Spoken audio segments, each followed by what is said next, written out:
far too long, and I've got no good excuses.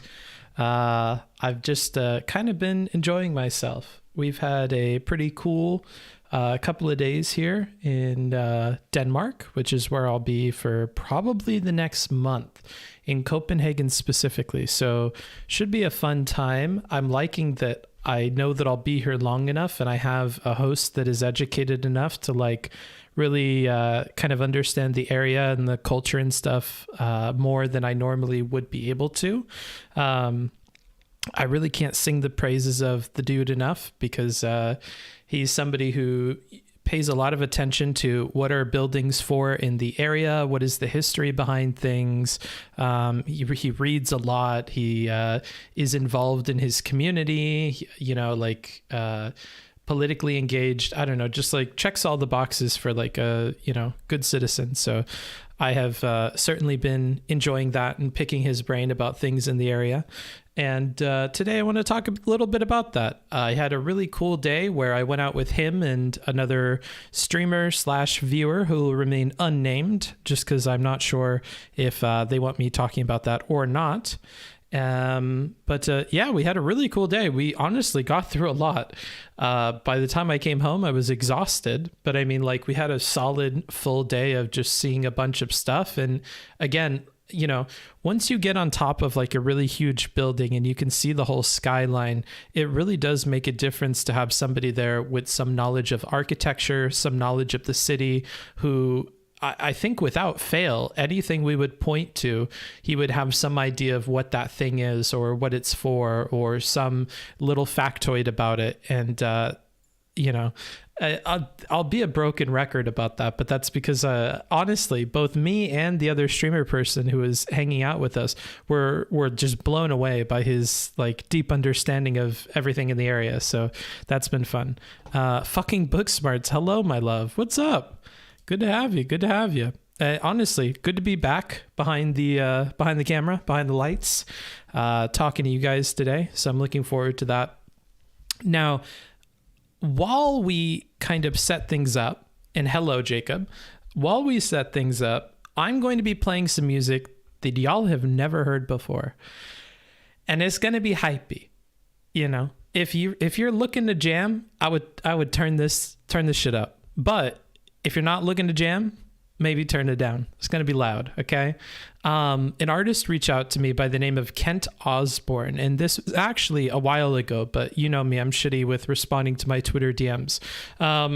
So Kent Osborne reached out to me and offered their music to check out, and that's been really cool. I think they want me to play a track called Waste in particular, but before that, I'm going to play something hypey to wake you up, okay?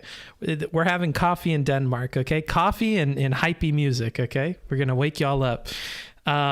So all of the songs today are going to be by Kent. I'm going to post Kent's information in the chat here. And if you're interested at all, you can go ahead and check out their stuff. What's your coffee? Oh, you're going to be disappointed in me, but I actually don't remember. He showed me the bag and stuff. It's something special. I can't remember for the life of me what it is. Hello to Yobel. Hope everything is chill out there in the desert for you. What's up, Rep? And Twitch Squared. Coffee at 3:31 a.m. for me. Oh boy. Yeah, coffee and hype music. So have fun with this. Again, this is going to be by Kent Osborne. I've linked their stuff in the chat. You could look them up on Spotify or other music platforms. The first track I'm going to be playing is a short one. It is Ease. Enjoy.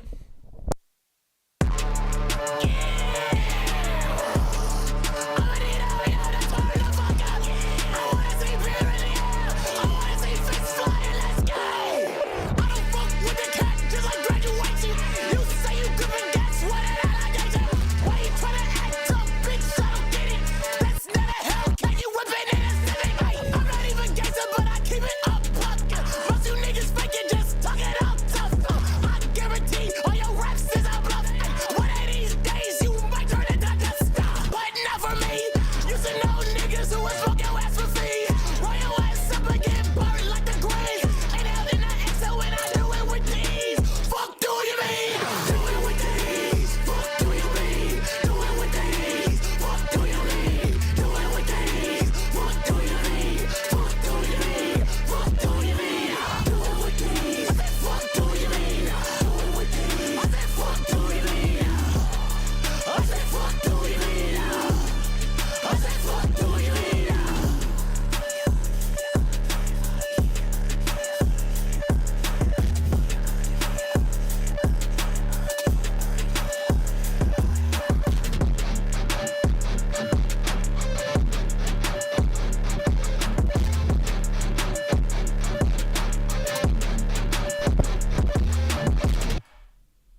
Again, that was Ease by Kent Osborne.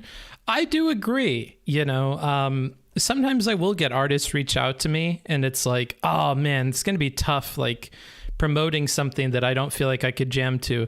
But I would be lying if I told you that I didn't smoke like a fat pipe and then do some head bopping and some dancing in the middle of the night to some of the tracks from Kent, which made me feel really bad because, again, I had this Twitter DM sitting in my inbox for probably a month or more. And, because those things stack up and you have to go and listen to everything before you can give them a reply. And yeah, I was actually like, oh, okay, I could jam to this. Like I dead ass just had him on shuffle and I was listening to a bunch of stuff and rocking out.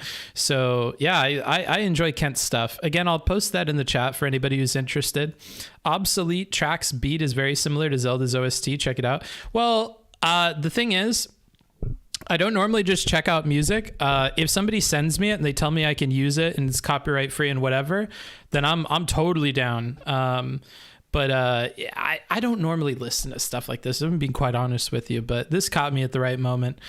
Just heading to sleep, but I wanted to drop in and say, wish everyone a good stream. Yeah, thanks, Vels. Vels is, of course, I think you're one of our community leaders. We'll be talking more about that in a little bit, but I want to play one more track, and this is something new. Math rock is my vibe currently. Yeah, math rock's good. A lot of people shit on math rock. Here, let me post that in both chats. I'm sorry. Some people shit on math rock. I don't really understand why. Like, I've heard them out on their criticisms and whatever, and it's formulaic and boring and yada, yada, yada. But you know what? Music is something to be enjoyed. So if a bunch of people enjoy it and it's their jam and, you can see later down the line that they'll kind of get over it and they'll get bored of it once they've listened to enough for it to be repetitive over and over and over. I think that's the nature of a lot of music. I think if you listen to enough dubstep over and over and over, you get sick of it. Same with techno, same with, nightcore or whatever other kind of like fad music there is. I think you can get bored of it. Country music might be another good example. Like if you listen to enough of it, it's all going to kind of drone on and get monotonous. So I don't know. Anywho, this is Waste, a new single out by Kent Osborne, what Kent really wants me to promote. So we're going to play that and then we'll jump into the stream. If you're new, if you're just joining, the plan for today is to be talking about, my current stay in Copenhagen, Denmark, and what we've done so far, and then talk about some of the clubs and community event stuff that we have going on, and then just chill out, chat with you guys. We have a donation goal going, which of course I'm not showing on this page when I really should be. So if we hit $75, I'll pick something to react to. I have a bunch of Reddit posts. I have a bunch of fun videos I liked. I have such a huge backlog of things I am genuinely interested in watching or reading through with you guys.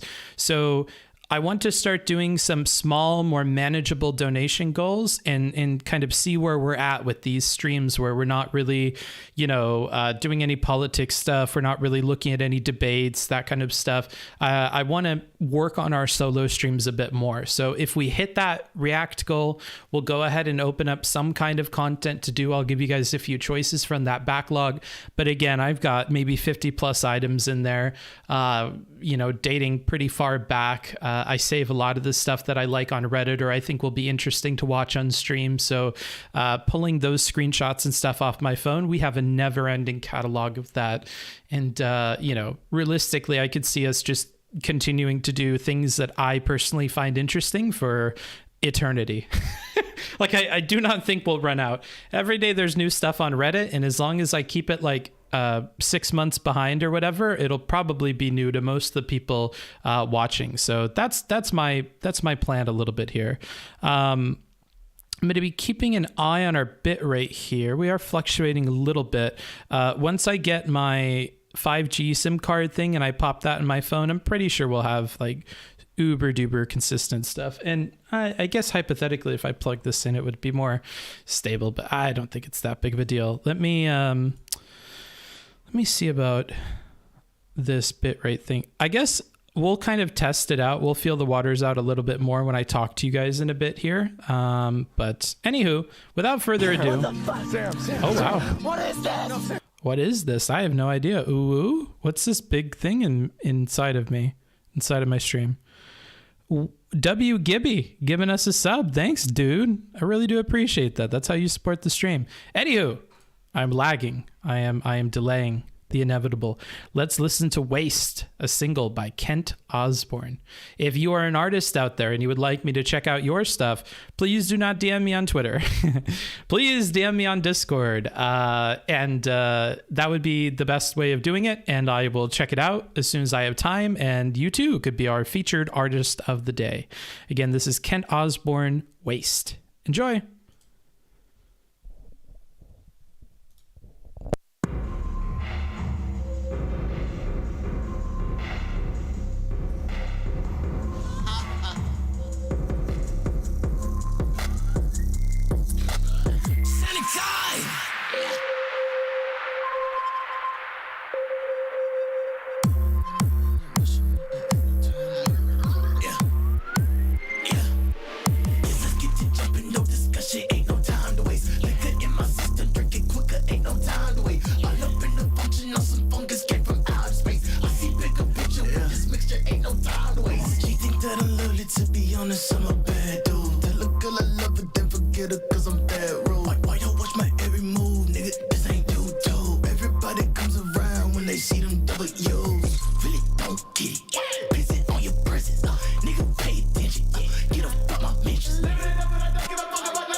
Yeah, it's some Five Gum shit, dude. That's real stimulating for my senses. I can only speak for myself, though. Yeah, I enjoyed that. Actually, that was the first track I listened to by Kent. And after that, I let it keep going, bro. Put that shit on shuffle. What else you got for me, bro? What else you cooking in that kitchen? I like the spice in your ingredients, bro. I'm liking these tracks you're putting out. Yeah, I've enjoyed that. Hey, Book, I respond to your inquiry at the earliest convenience. What does that even mean? I have no idea. Hey, Bookie, live in DK. Let's go. Yeah, let's go, brother. Let me go ahead and switch over here to just chatting. Hi. I'm feeling good, dude. This coffee's got me fucking stimulated. That, and the music, bro. I'm all the way awake now. Honestly, it's so like peaceful and calm here in Copenhagen. Like when I wake up, I have the window open here, and I hear like the birds and the seagulls, and people slowly waking up and going out to work and whatever. It's so calm and nice. And then you go outside and there's all these people on their little bicycles and doing their hand signs and kind of, doing all that. It's just so cute. It's so cute. Some people have bicycles that look like they have a wheelbarrow on the front, where you have like the one or two wheels in the back and you have one in the front, and it's got like a big place to put stuff like your kids or groceries, any items that you own, like children. But it's awesome. It's just chill. I really, really like it. It's a nice place. This feels a lot like when I was in Bern in Switzerland. It was like sleepy and nice like this as well. Or when I was in maybe Vienna a little bit. It just has this certain air to it that I really like. And it's very fresh outside. There's like no smog. You get the ocean breeze all the time. Now, sometimes that breeze will pick up and it'll get very, very cold. And I've been told that I have been lucky and I've arrived at a time where there's very good weather. And today is kind of an example of that. So today I really wanted to go and live stream a Sakura festival. So basically the person who is a representative of Japan in the country, a long time ago, they planted a bunch of sakura trees. So every spring or whatever, when the sakura trees blossom, the kind of Japanese embassy or whatever, they have like a whole festival that they do, and they bring on a bunch of like traditional Japanese stuff. And then people who are weeaboos in Denmark, they come out and dress in cosplay and enjoy their J-rock and a gazillion other weird weeby things. So I missed the first day because after we went out and stuff, I was so tired. I slept until like 3 or 4 p.m. But today I'm going to go no matter what. I don't think I can live stream it because we don't quite have the live stream set up yet. It might be rainy. So not the best for that. So I'm just going to skip the IRL stream, but I am going to do this and catch up with you guys and talk a bit about what we did yesterday, which was also off camera. So that's what we're going to be doing. Let me go ahead and bring back up the chat in front of me here. Hey, seen anything cool in Denmark, or you take recommendations? Yeah, if you want to email me, and if you'd like to meet up, if you're in Denmark and you want to make the trip to Copenhagen and you want to do something, or if you want to be put on a list so that if we go out and we do something fun, then I could invite you and hit you up and go, hey, do you want to come out with us? Then email me and let me know. Let me know about your availability or your Discord or whatever, your recommendations, whatever it is. And I'd be happy to. If you live in Europe, on the western part of Europe, and you have a place that you could, let me stay in, or you would want to show me around your city or anything like that, any of those opportunities. And even if you're somewhere else in the world, like I think Yobel's in here. Yobel is a photographer who lives in Dubai. In one of those big ass buildings, okay? And he lives in there with those cute little cats, and he has an amazing Instagram. And, he was like, hey, dude, if you ever want to come see Dubai, these are the months to come because the weather's going to be bearable and whatever. Even that, it makes it into what I call my global Rolodex of people and places and things to do all around the world. And then, if the timing lines up and I don't have something else going on and I have the funds that I could put into a ticket or something like that, then we make it happen, Captain.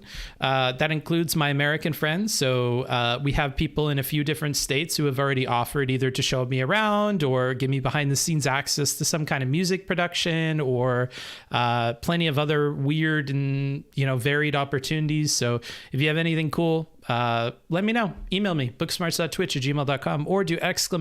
email. That should be available on my Twitch and on my YouTube and in my description section. So if that's something you want to do, you can definitely reach out. I love it when I can have the window open. It's a small thing, but it's so nice. Yeah. And when you don't get bugs and stuff coming in, you don't get smog or dust like you get in Tijuana sometimes. It's very, very nice. Copenhagen is such a bike city. We'll see like 200 plus in a day. Yeah, and they all know how to ride the bikes. They listen to the light. They all have their own little version of the street lights so that they know to stop and not hit pedestrians. I like it. I'm the dude that just missed you by a few days. We talked on Discord. Oh, okay. Sorry if I don't remember your Twitch handle and stuff. Hey, Books in chat. What's up, Dylan? I'm close to Washington, D.C. Well, let me know. I might make it out there at some point. There is a certain critical mass we could hit in a particular area as well. Like, for me, Denmark was kind of one of those places because there's a lot of people in the general vicinity who have expressed interest or mentioned that they live in Copenhagen or in Sweden. And it's a place where you can access a lot of different other places.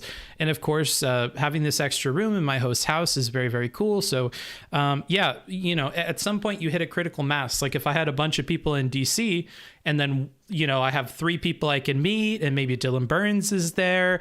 And then somebody offers to host me during a particular time frame. Well, bingo bango, then I make a trip to Washington, D.C., and I go hang out with you guys and meet up with everybody, do something with Dylan Burns maybe, and we go from there, right? So, it's worth just, reaching out. That OG Clockwork Orange poster is classy. There are quite a few classy posters all around that you can't see. There's also a very classy 1984 Big Brother eyeball poster that is on the other side here. So, that's good too. That's good to hear, man. You look healthful. You know what? The main stress I have in my life right now is just making this work. So the fact that we just had somebody who I'm going to go ahead and check who that is so that I can thank them properly. I'm just going to really try and show my gratefulness to you guys, because my main concern is just, making a living at this, not doing the kind of popular drama stuff, just kind of sharing my travels with you guys, answering questions you might have about travel. So people like Draco, people like W. Gibby earlier, these long-term subscribers and these people who donate. Again, today we have a donation goal, and if we hit that, then I'll go ahead and get some content out of the content vault and check that out and walk through that with you guys. But I kind of want to focus on just talking about this stuff, and talking about travel and life and, what's going on with you guys and maybe things you have to share about these places. And I think that's a more fun direction to take things. And I might look more healthful because my only concern at the moment is just making sure that this is financially going to work. I have a good runway thanks to the graciousness of my host here in Denmark, who again, I can't sing the praises of enough. He's been awesome. He knows a lot about the city. There is a streamer / viewer person who I'm probably going to stay at their place after this, and then I'm going to have a full month here in Copenhagen. Thanks to them as well. And then we have somebody in Belgium and somebody in the Netherlands. And so all the pieces are fitting together for the full 3 months in the Schengen area. So that's going to be Belgium, Denmark, Netherlands, probably Germany as well. Those are the main planned countries for right now. And we may visit Sweden because it's only a bridge away. You can see the coast of Sweden from the coast of Denmark. You can see the power plants and the cities and whatever. It's very, very close. And there is a bridge that goes underwater into a tunnel that I could take to go over there. And it's cheap. So I'll probably do that at some point, given I'll be here for a month. Are those original posters from Reddit? I asked the host about this. A lot of these posters, close. They almost came from Reddit. They're actually from the garbage.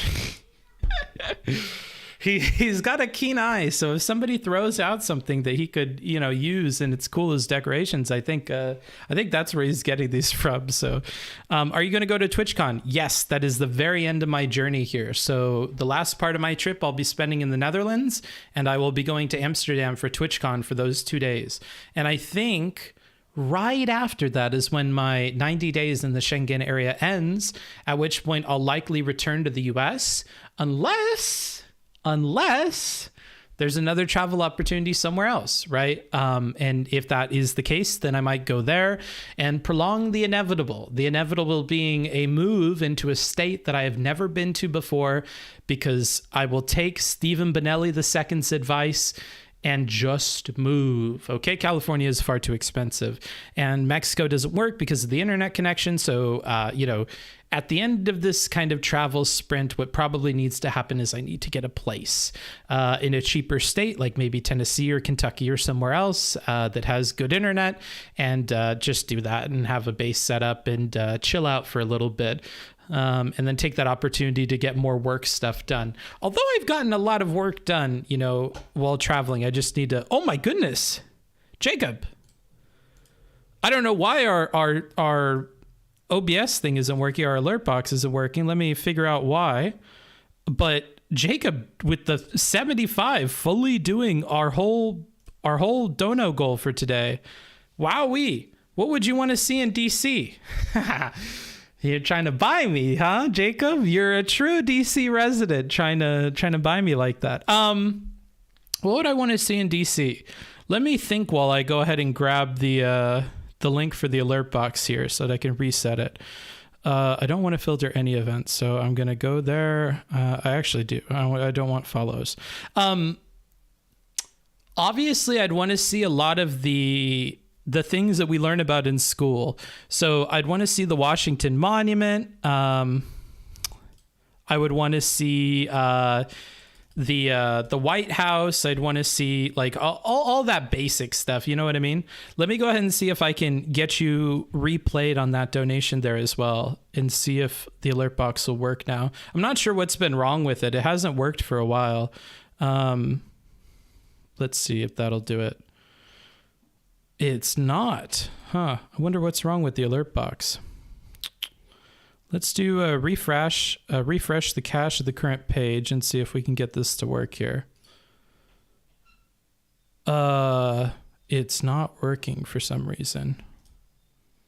I don't know. If you have any technical knowledge and you want to help me with the alert box, let me know. I'm not sure why it's not working.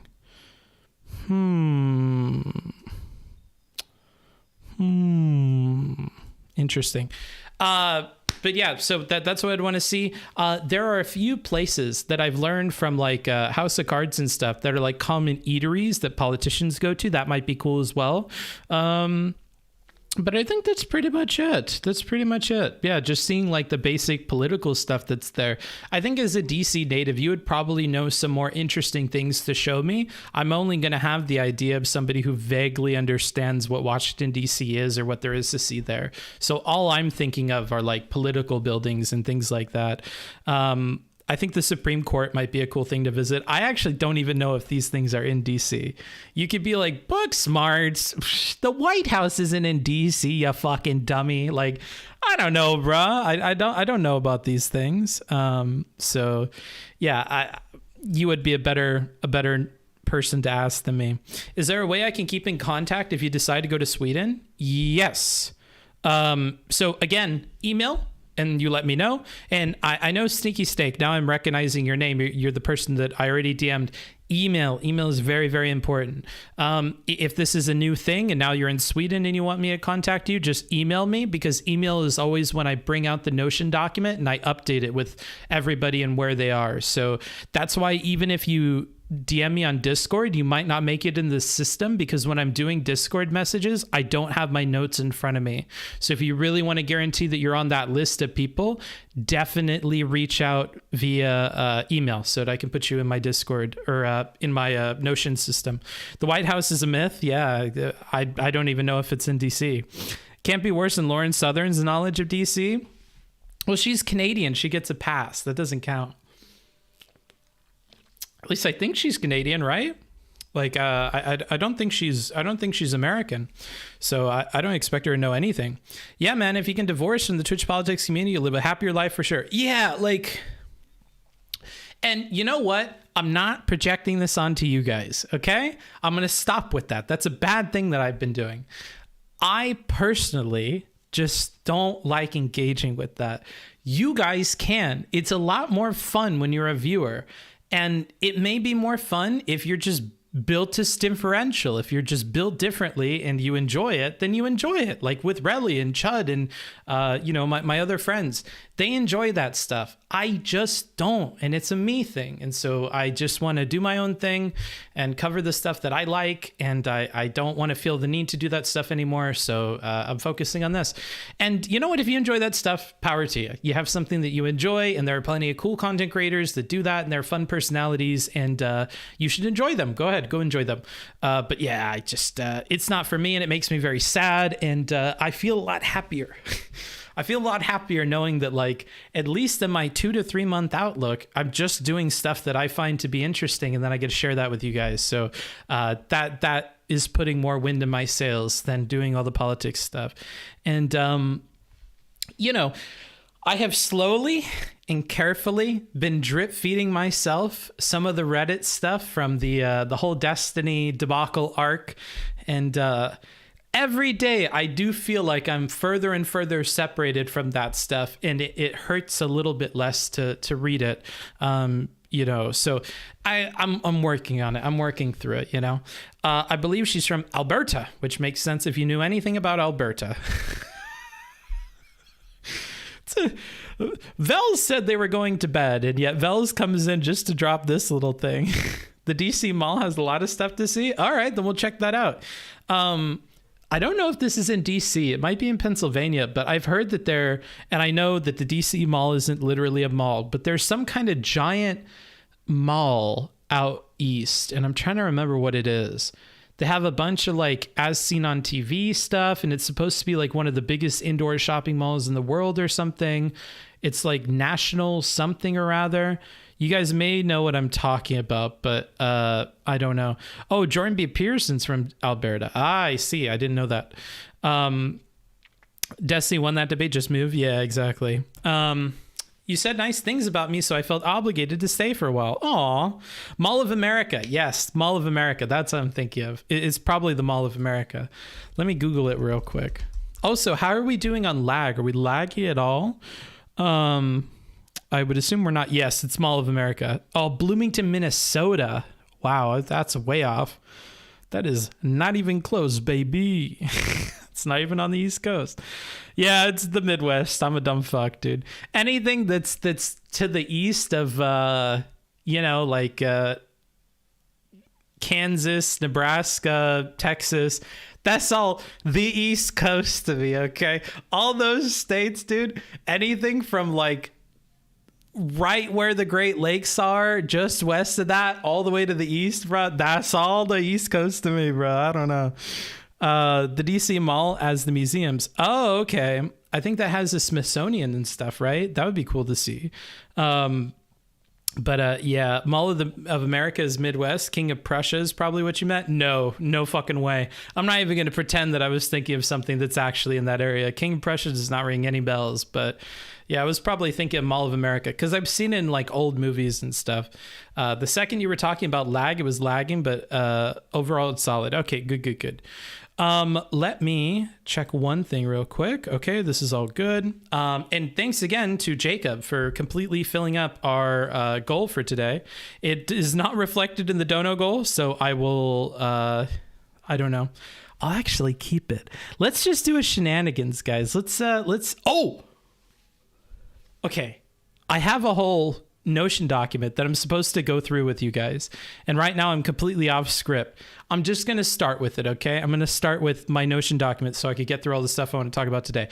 So I already talked about Sakura Festival. That'll be cool. I'll be doing that as soon as we're done with stream, weather allowing. New emotes. Check them out, Twitch people. Take a look. You guys have new emotes. You got the shenanigans emote, which heaven knows if that's going to look good or not, because a lot of it is transparent.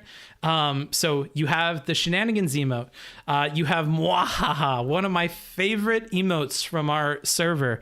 I don't know where that thing originates from, but it's immensely cute, and I love it. It's a little dog like smiling sinisterly.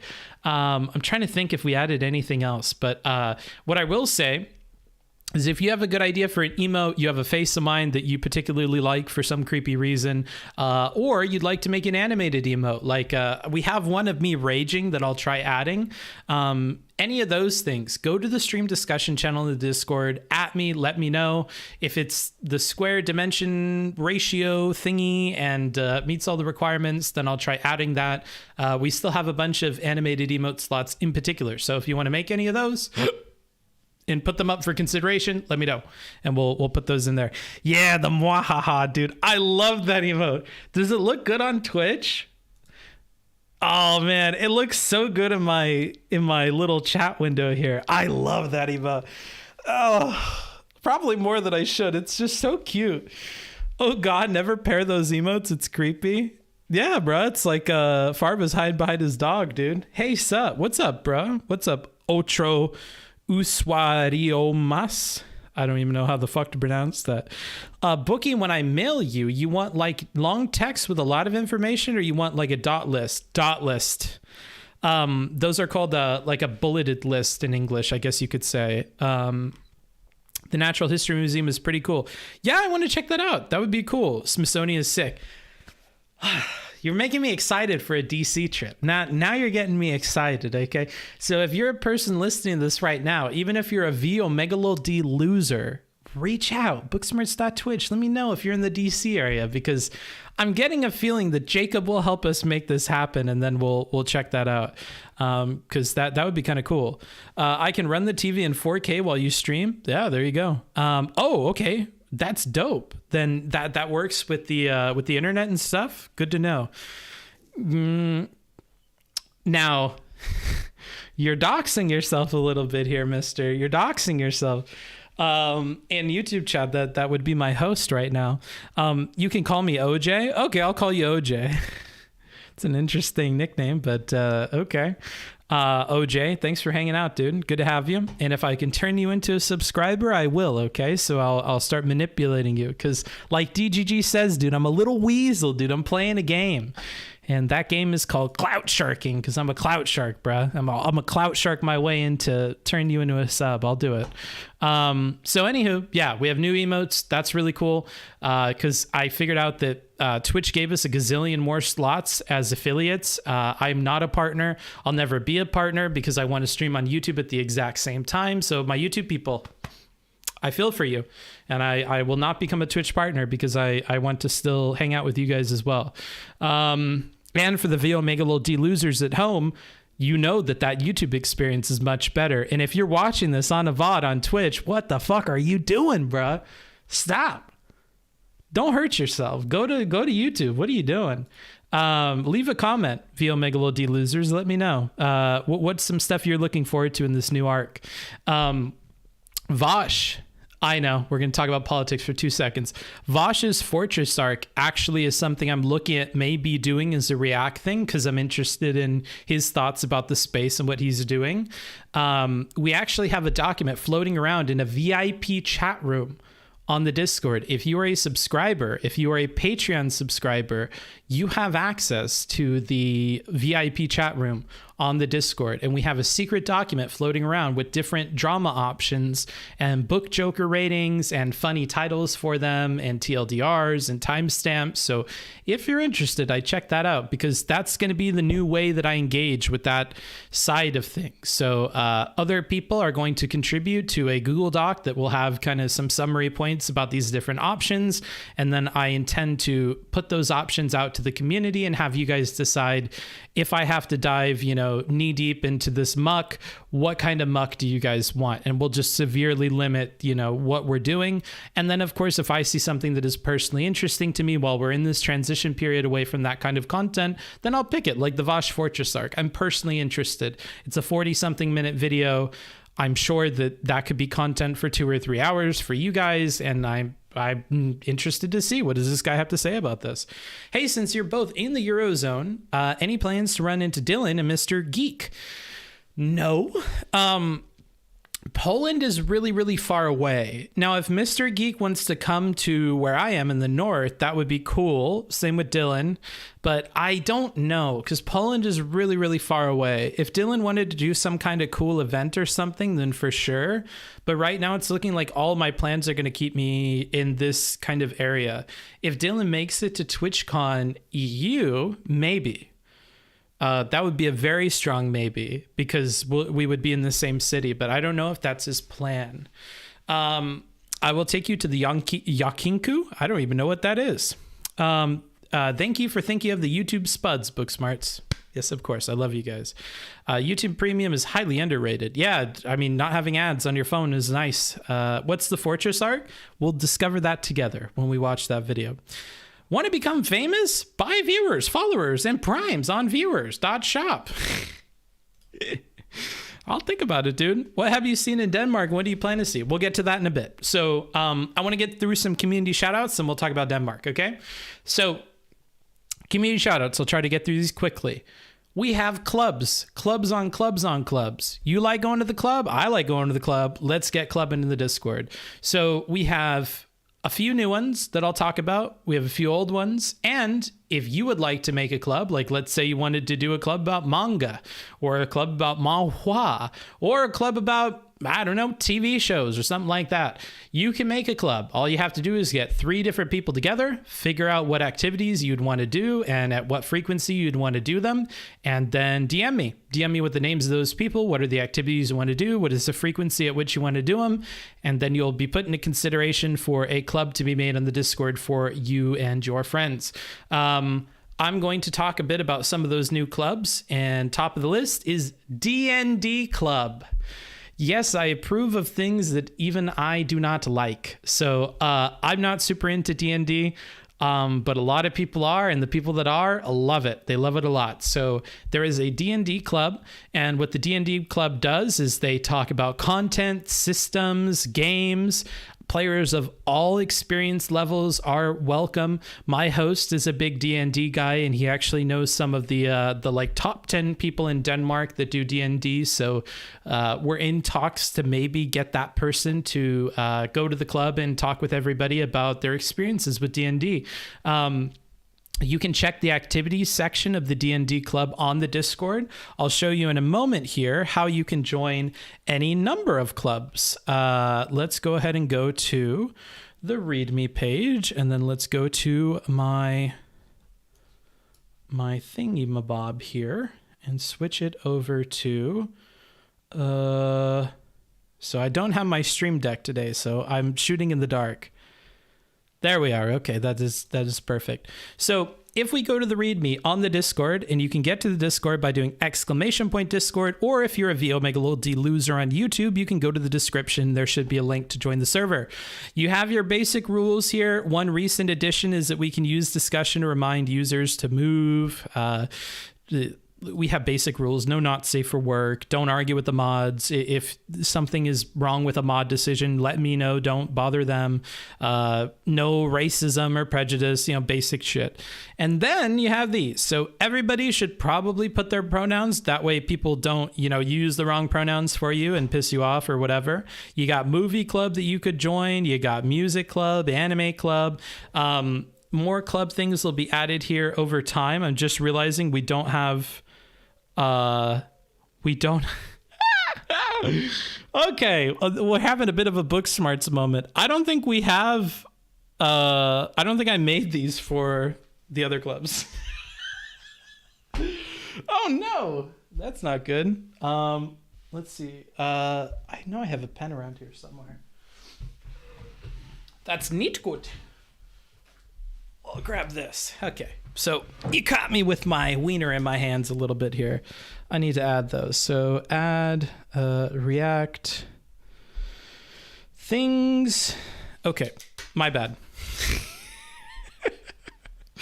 My apologies to the people that own these clubs.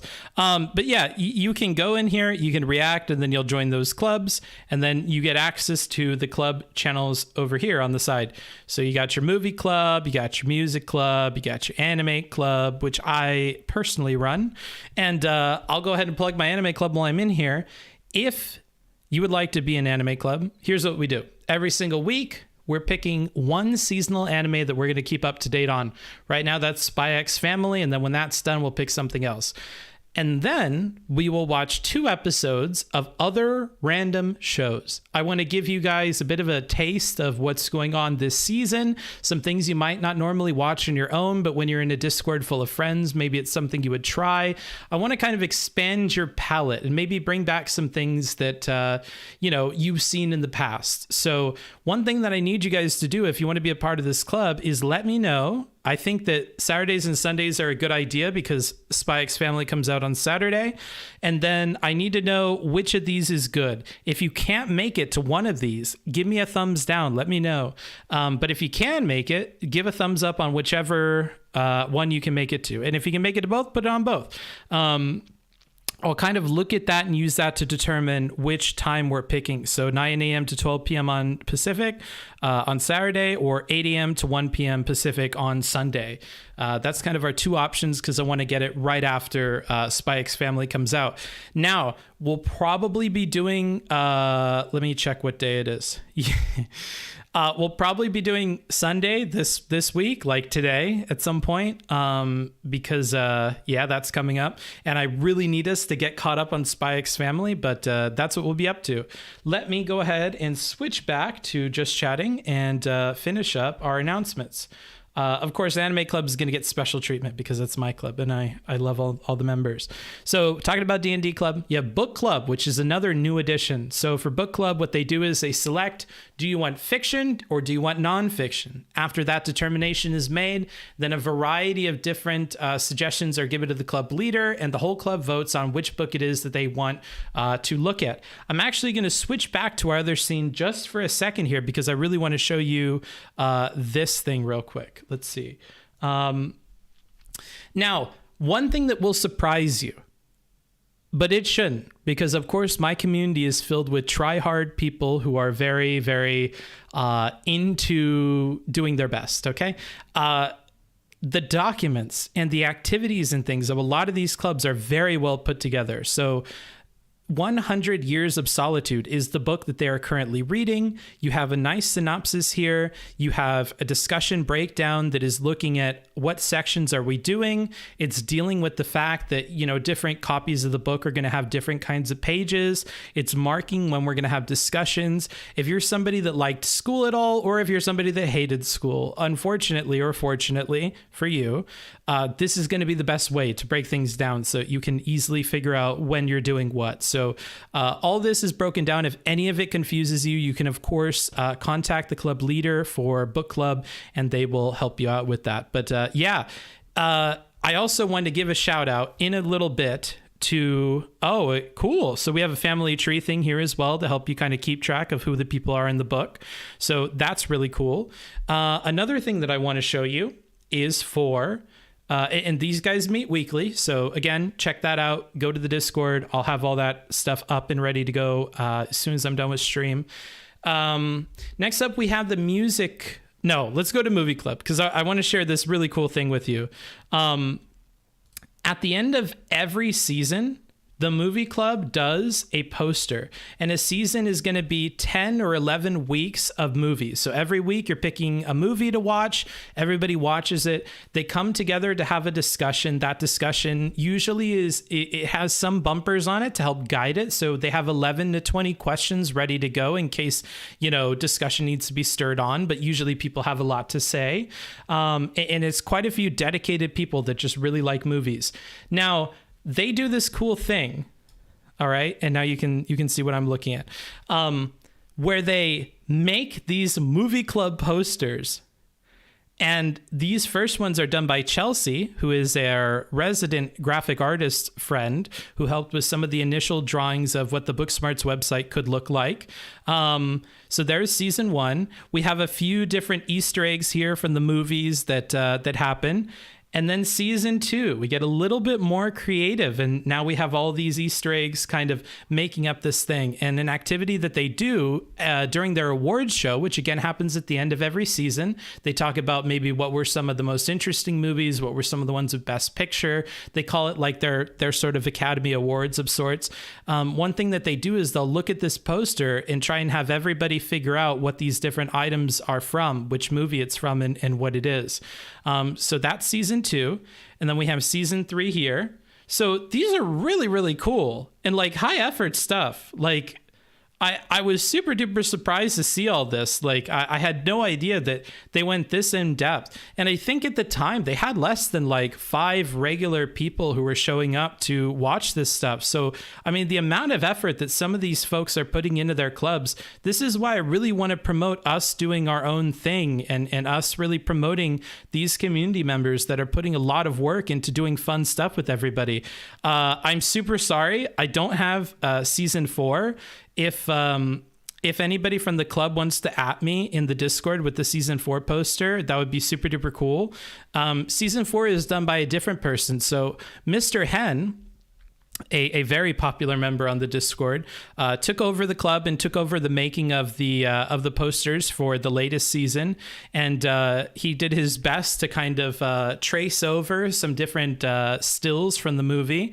And I gotta say, I liked his poster as well. You know, he's not some graphic artist extraordinaire like Chelsea or anything like that, but it's still a good poster, and it has a lot of these Easter eggs. And it was fun listening to the movie club members after the Academy Awards during the after party, trying to figure out what these different items were, because some of the movies, it was difficult to find an object maybe that everybody would recommend, like from THX whatever, the George Lucas movie from early in his career, that, you know, some of the movies were difficult to find objects for, but he did his best and he found some stuff and really puzzled some of the members.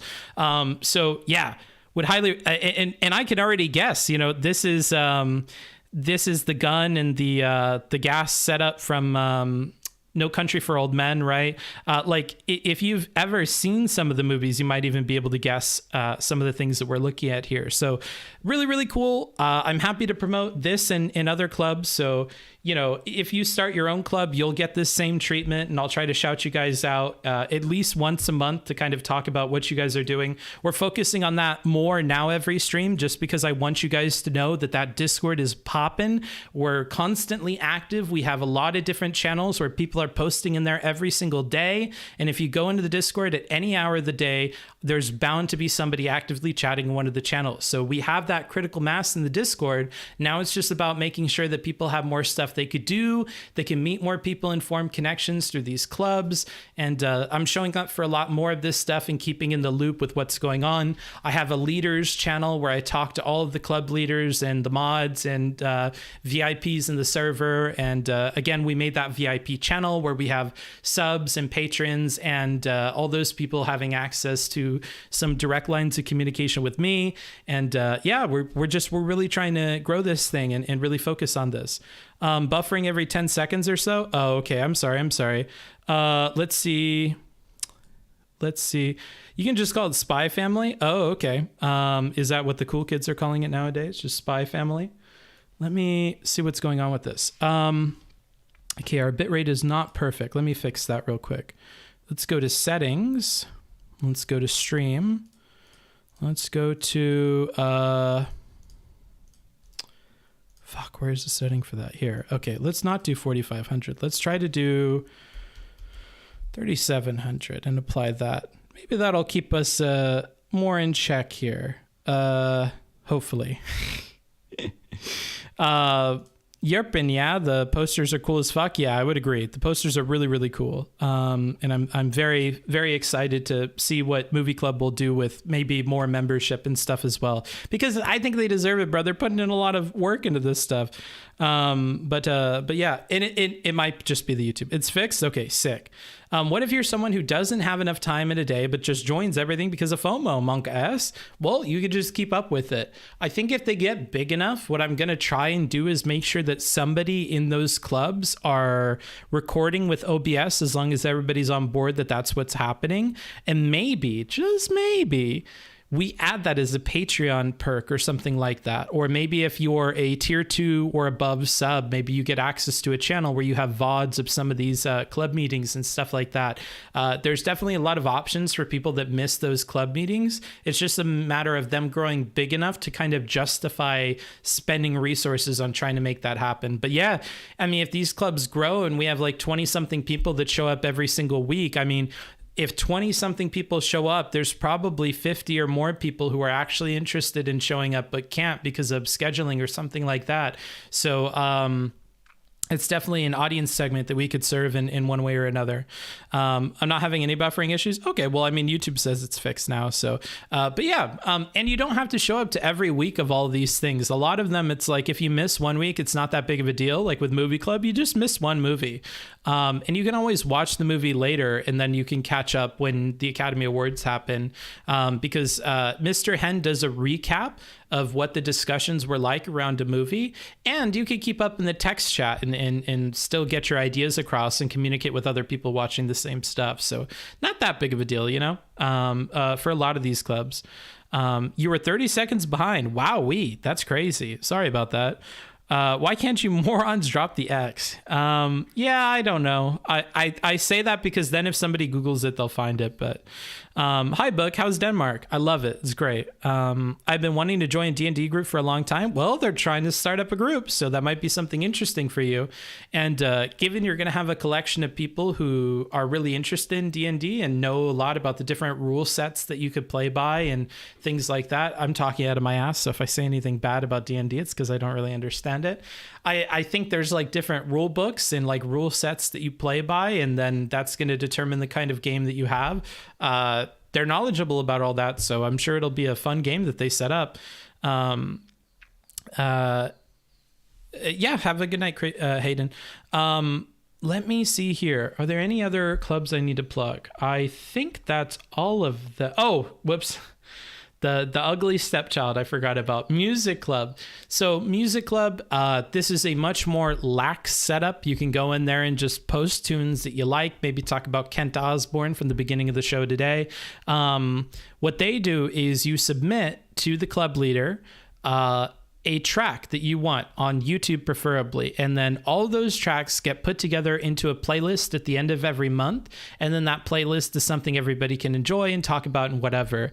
I think for Music Club in particular, I'll probably intervene a little bit and handhold a little bit to make sure that they have more activities going on, more discussions, more fun stuff maybe that happens weekly. So keep an eye on that. Music Club will definitely grow, and I think if you're somebody that's very interested in music and you have some ideas for that, go ahead and join the Music Club. That's all set up. You can easily join that one, and then let them know some activities that you think would be cool to do every week or every month with the playlist or anything else. And I'm sure they'll be open to ideas, and I know I certainly will be. So that's all the clubs. We have D&D Club, Book Club, Anime Club, Music Club, and Movie Club. But that's not it. If you'd like to start your own club, get 3 people together, figure out some activities and how often you guys are meeting and when, DM me with all that information. We'll go from there. So that's all my shout outs. Now we can talk about my Denmark adventures. Okay. Now it's time for this. And for my Denmark adventures, I didn't take pictures. However, I have a bunch of photos I got from online to kind of walk you through the experience a little bit here. Let me go ahead and put you guys in the other chat window here, like meow. And then I will walk you through these pictures. Let's do this. Okay, this should be fine. Alrighty. I think if I F11 and then I just maybe tab, shift tab, control tab. Oh, it's control tab. Okay. So control tab will move me through these, and then we can do it kind of like a slideshow. Okay, so, oh man, how am I going to do this? I don't have enough screens. I think I'll be fine. Hold on. Let me just open Notion here. Okay, so our adventures start in Refn. Now, Refn is this cool industrial area where they've taken these shipping crates and they've stacked them up, and they've built a bunch of restaurants and eateries and drinking establishments in them. And they're all nestled right in this little harbor in Copenhagen. So you can see the boats passing by and this seaplane that comes and goes from Sweden every so often. And you have a nice view of that. This is a different part of that same industrial area that has kind of been reclaimed and repurposed for bars, eateries, housing. There are some old military buildings that people have taken over and turned back into housing or industrial areas. So it's a really cool place that really has its own vibe. Where we went in particular, let me see if I can get this to work. Okay, so this is what I'm talking about here. We have our shipping crates here, and then on the bottom we have our whole setup for looks like this is some kind of maybe clothes place based on the outside of it. And then if we keep going here, you have a beach. So this is the main part. There's a bunch of these shipping container restaurants that all kind of go around this beach area here, and then there's more seating by the water. And again, you can watch the planes take off and come in right here along this little waterway, and people in kayaks and stuff like that. All of these chairs are provided for you. So you can take these chairs and chill out in the sand and listen to music that's probably going on over here, and enjoy your beer. And then you have Reffin represented over here in spray paint. Very cool, very hip, very modern. I had this, which is a super yummy sandwich. So one Danish specific food is this kind of rolled pork with red cabbage, and it's sweet. It's like a Christmas time food, super yummy. And what these guys did is they put it in a sandwich with this like crunchy, it's almost like chicharrones. It's so fucking good. This was such a good sandwich. Me and the streamer we were hanging out with had this, and then we had a couple of beers that were local to Reffin. They were brewed there. They're organic beers, so I guess it's as healthy as I could get. Over here you have what I was telling you about this Danish roast pork. Super duper yummy, super duper yummy. We're actually thinking of making it here, since it's like a Danish dish that my host actually likes, and it's not too hard to make apparently. But it was super duper yummy, and I got to try it in that sandwich. This is an aerial view of Reffin. Another cool feature that you're seeing right here is the skate park. So we cut across this skate park to try to get to the seating right here by the ocean. That's where we hung out. But yeah, you have these people skating about. Over here is where you have all the food shops and stuff. This is what you guys saw earlier, that kind of big industrial building that we saw in the very first picture. And then over here, kind of just out of frame, you have an artist collective that's aboard a boat. Lots of people use the boats in Copenhagen to either live on or to run businesses out of. So that's really cool. Over here on the back is a bit of a sneak preview to what we did next. So this giant thing over here is called Copenhill. And it is I believe it's like a natural clean energy type of plant. I think they burn clean energy there, and they have this big smokestack over here. And rather than having this big ugly building like what you kind of have over here, they built this whole shell around it, and they turned it into a ski slope. So even during the spring or summertime when there's not snow, you can ski down this artificial grass slope all the way down. And then you can also climb up this and get all the way up to the top. And there's a little cafe up here, and a beautiful view of all of the city, which is all this way that you don't see. But yeah, this is Reffin, and this is the aerial view of it. You have housing over here that is kind of built similarly in this weird modern shipping storage container sort of fashion. You have more industrial buildings back here. Really cool spot. And then of course you chill out here to eat your food. Over here is your sandy areas for hanging out. We went to this bar that's inside at the middle of Reffin, and got our beers here, and then chilled out outside. And then we took the long walk all the way around here, all through these trees, all through around here. And then we walked right here. And then we started on our huge ascent up to the top of this ski slope. Now, this is, I think, nearly, or maybe even more, I guess if you count the smokestack, this is about 90 meters up. So it's quite tall.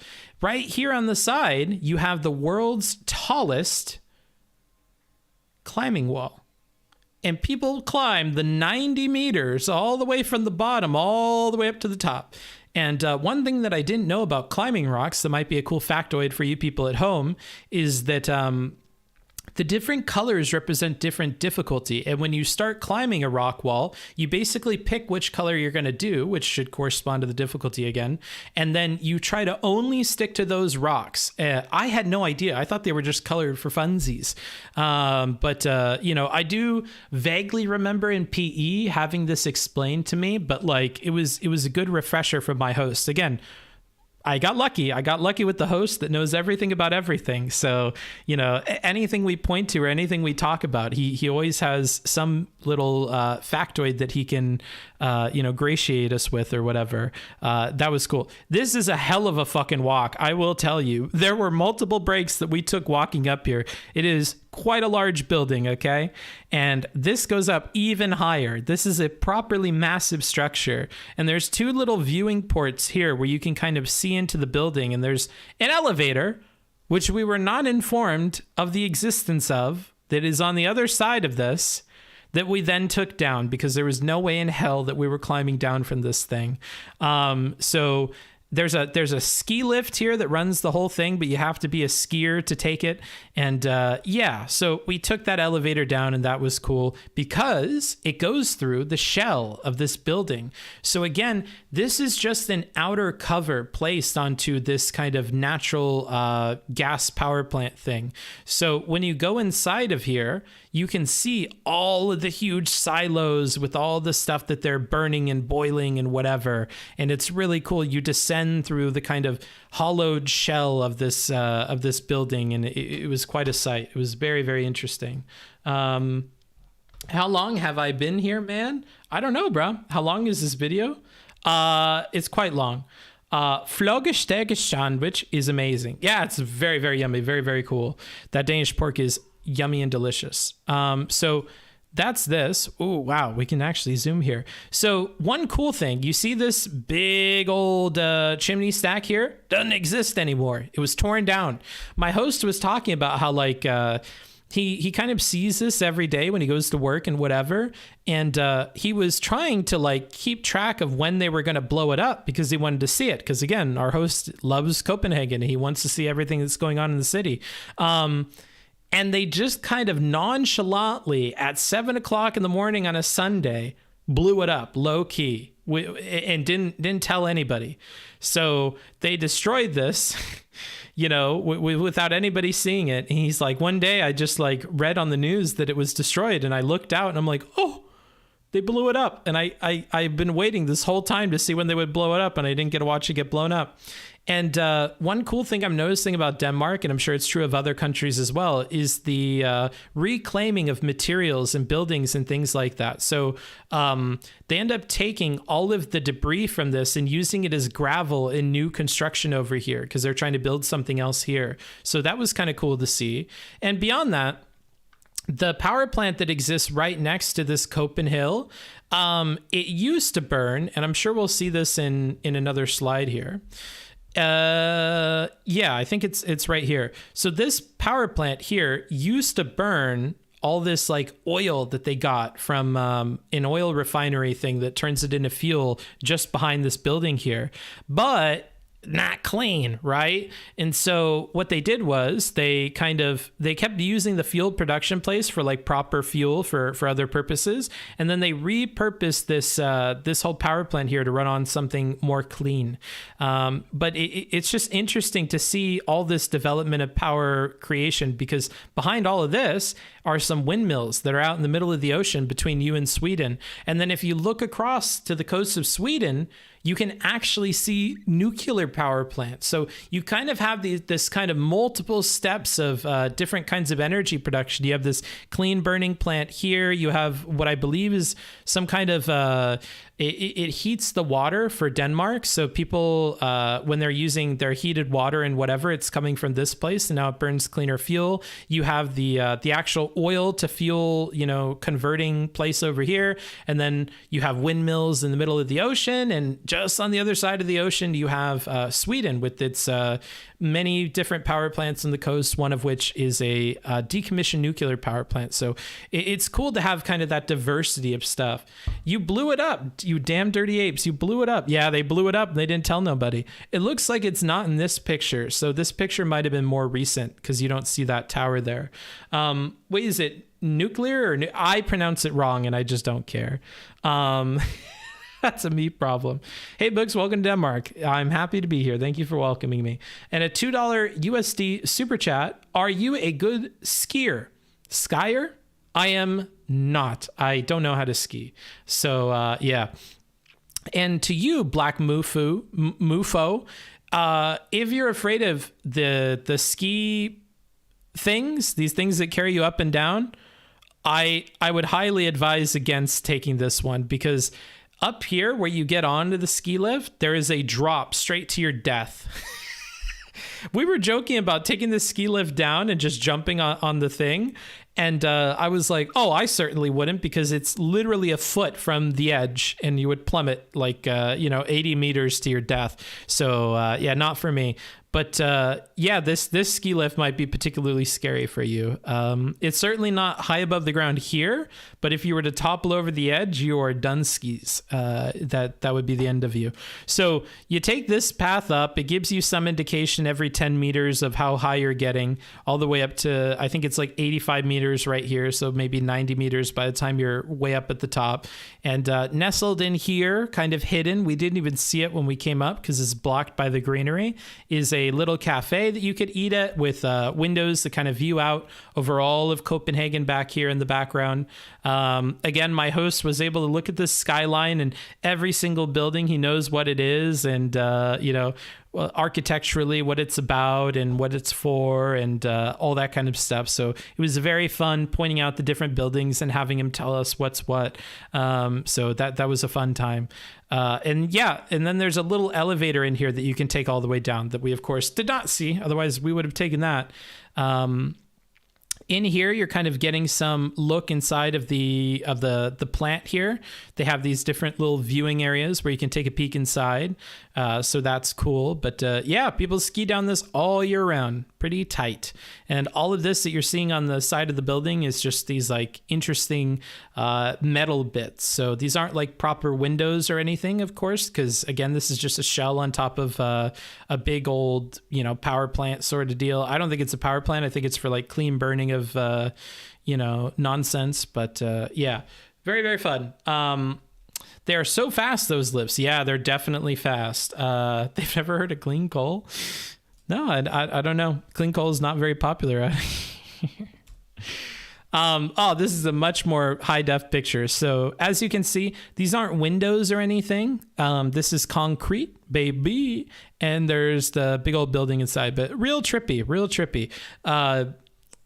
Again, host is plugged into architecture and stuff. So he was telling us that initially these were supposed to have plants in them and those plants were supposed to hang over. And imagine what this would look like with a bunch of plants, and the plants are draping down over all these different kind of little basins, because they actually dip inside a little bit and they have a cavity where you could plant things. But, pricing and expenses and whatever, the building people decided not to put the plants inside, which was a bummer to the architect.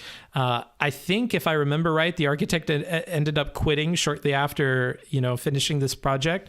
But yeah, you can also get a peek at the rock climbing wall here that again goes from the bottom all the way up to the tippity top.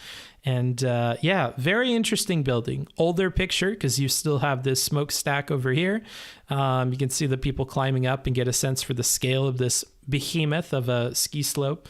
But yeah, very, very, very fun. Had a lot of fun. This is the view from the bottom, climbing up this monstrous rock climbing wall all the way up to the top.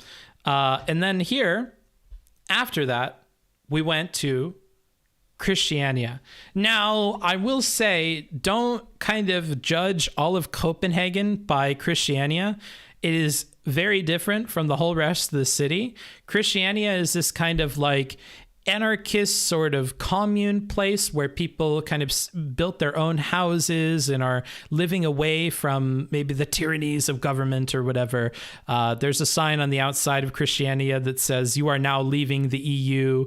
And then there's a sign on the other side that says you are now entering the EU. So they have this whole cultural thing about being kind of separate from all of that. And part and parcel to that, there is a main square area where there are people that sell drugs. And they have these little pop out, they look like lemonade stands almost. They're like plywood stands with like, spray paint on them that says like weed to go or whatever.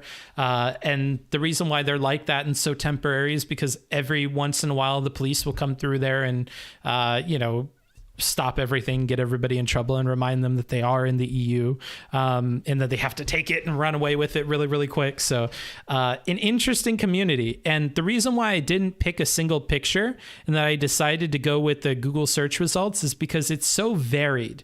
Every house there is so very different. Some of them were existing buildings like this building here. Some of them were military buildings, because what Christiania used to be is it used to be like a kind of military area where they had barracks and munitions depots and things like that. That whole coast of Copenhagen, different parts of it at different points in time were used as like major defenses against the British, against the Swedes, and against the Germans, of course. So a lot of these coastal areas that we were in Riff and in Christiania, these are places where there are these old military buildings that people have reclaimed and reused. And I think it's cool that Copenhagen has let people reuse these buildings and kind of give them a new life. As you can see, people go crazy with it, man. You have a lot of really colorful, interesting artwork and stuff on a lot of these buildings. On the kind of outermost parts of Christiania, you have people that are building their own houses and stuff like that. So you see some stuff where people have clearly built these things from scratch. This is an example of maybe one of those kinds of areas. And it's really, really neat. It's a neat place with neat people that are certainly loving life, And yeah, you have these interesting buildings that are all different shapes, sizes, colors, all that stuff. So yeah.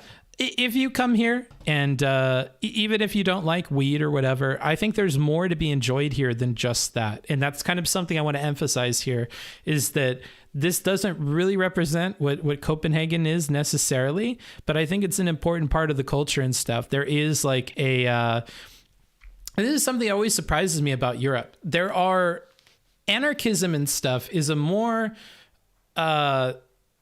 present thing. Like you can go to like Antifa and anarchist bars and stuff in all the countries I've been to so far, and there's a lot of support actually in Copenhagen for this Christiania place and for some of these anarchists taking over buildings and living inside of them and stuff. There is actually an event, I think it was over 10 years ago, where in downtown Copenhagen, there was this building that a bunch of anarchists occupied. They were living in there and squatting in there. And at some point, the government decided, okay, enough of this. We're tearing it down. We're building something else. And they tried to kick all the people out. And anarchists flew over from all these neighboring countries, and they all protested in the streets along with a bunch of people from Copenhagen. And the people were in an uproar. They don't like that the government is messing with these anarchist people. And there was a big riot thing that happened, and people were throwing rocks at the police, and the police were firing live rounds on the protests. It was a whole mess. And there is definitely, for me at least, a surprising amount of support for anarchist people and for those sorts of folks. And I think the continued existence and support of Christiania is a good example of that. So in terms of how it would reflect, Copenhagen and stuff, I would say that is a connection that I'm making at least, but not necessarily to the drug use and all that sort of stuff. I think a lot of foreigners are here selling drugs, and there in the background, you can see some of what I'm talking about here. But yeah, I did not partake. I didn't do any, but it is certainly available there. So if you're into that, that's a place for you to stop off at and walk around. Don't just sit in one place. There's a lot of cool buildings and history to be found here. So definitely go exploring. Bring someone with you that knows a thing or two about the area, and definitely enjoy it. It's a cool spot. It's fun because a lot of people also look at people in Christiania as crazy weirdos, but they still use the place to get their weed. So with time, most people just end up accepting them in their way. Yeah, I mean, different folks live different ways. Some people like living the boring old man lifestyle where they do nothing but read books and, watch old movies or whatever. And some people like the, living independently of the man and fuck the system and, smoking weed or whatever else.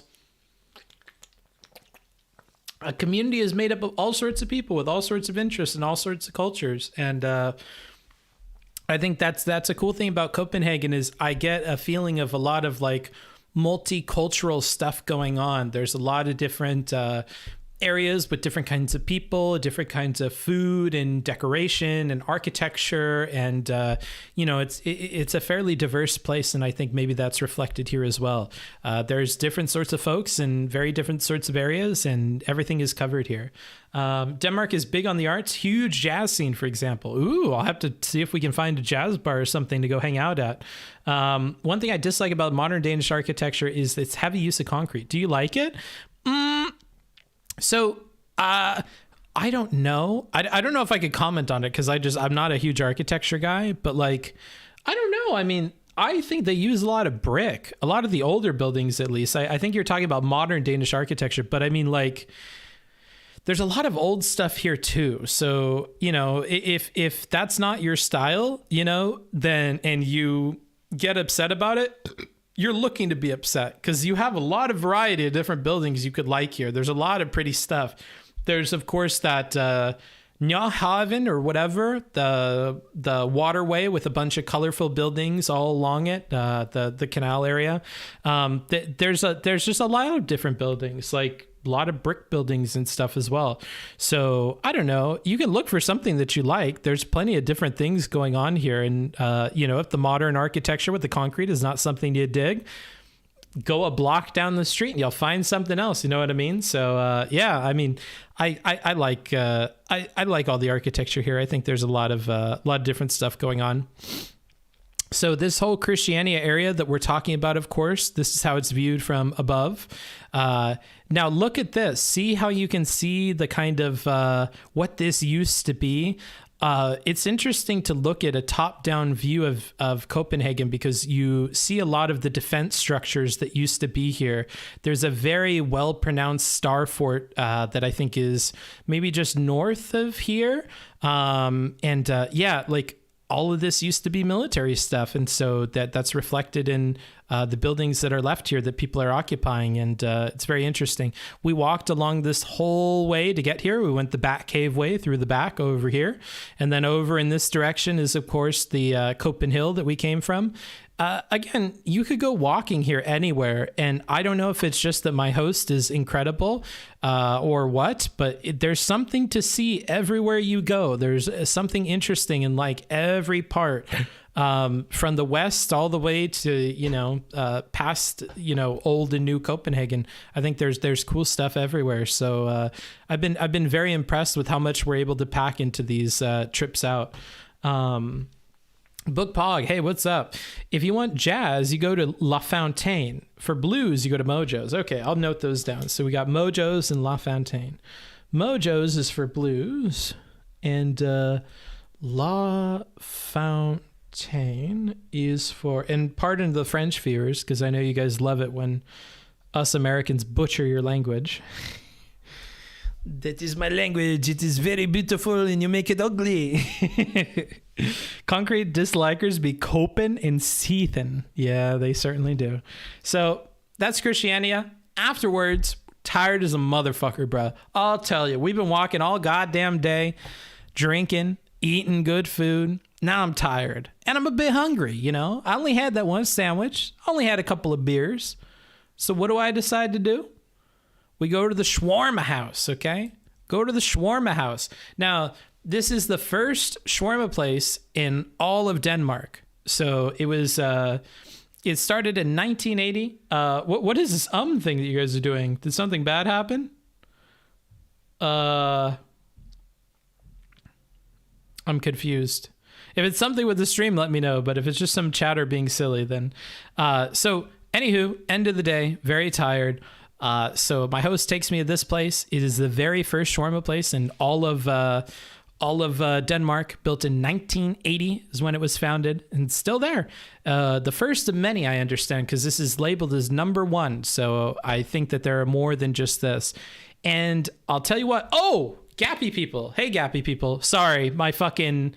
my alerts and stuff aren't working and I have no idea why. I'll have to troubleshoot it later. Welcome. I am kind of recapping a trip that I've done through Denmark. Let me go ahead and give you guys a very, very, very quick speed run. And if you're interested in this, of course, go ahead and check out my YouTube. I will timestamp everything so you could start from the beginning and hear the whole story in depth. My host here, incredible dude, very knowledgeable about architecture, the city, the culture, the history, everything. So everywhere we go, he knows about every single building and what it's been used for, and the people, and it's incredible. So he's been awesome. So we started out in Riff, which is this industrial area that they have repurposed from military buildings and factories into a cool hipstery place. And we went to Riff in particular is this place where they take a bunch of storage containers and they made restaurants out of them. It's right by the coast. So they give you these chairs that you could set up in the sand if you want to chill out, drink your beers, enjoy the view. You have a seaplane that comes in and leaves going to Sweden, I believe, that comes in the harbor over here that you can watch. Plenty to see. You got Riff over here. I had this yummy sandwich that is this Danish pork that is super duper yummy, along with some red cabbage and some crunchy bits that I don't know what they are. It's kind of like chinchurrones. This is a aerial view of that. You have a skate park there. You have waterside seating. Of course, these are all the sandy areas with those chairs. And then you can see this is an industrial area. And in the back, we have where we go next. So there's a bar, and then bam, we have Copenhagen, which is this you had an industrial plant here that I think is like a clean burning something or other. And rather than it being a big ugly silo and smokestack, they built a whole shell around it so that you could have this ski slope that operates year round. You can climb up here and not ski and go all the way up to the top, about 85, 90 meters up, and enjoy a beautiful view from a cafe tucked inside right here. Or you can enjoy the world's tallest climbing wall. Starts from the bottom here and goes all the way about 85 or 90 meters up. There's different colors depending on the difficulty you want for that. I think you have to book it in advance and make sure the weather is all right because it's windy as a motherfucker out here by the ocean. Yeah, I didn't know this, but the different colors on a rock climbing wall correspond to different difficulty levels. So normally you pick a color that you want to do for the whole climb and you stick to those, and that's going to determine the difficulty there. I had no idea. You have a ski lift that takes you all the way up to the top so you can chill and go all the way down very, very quickly.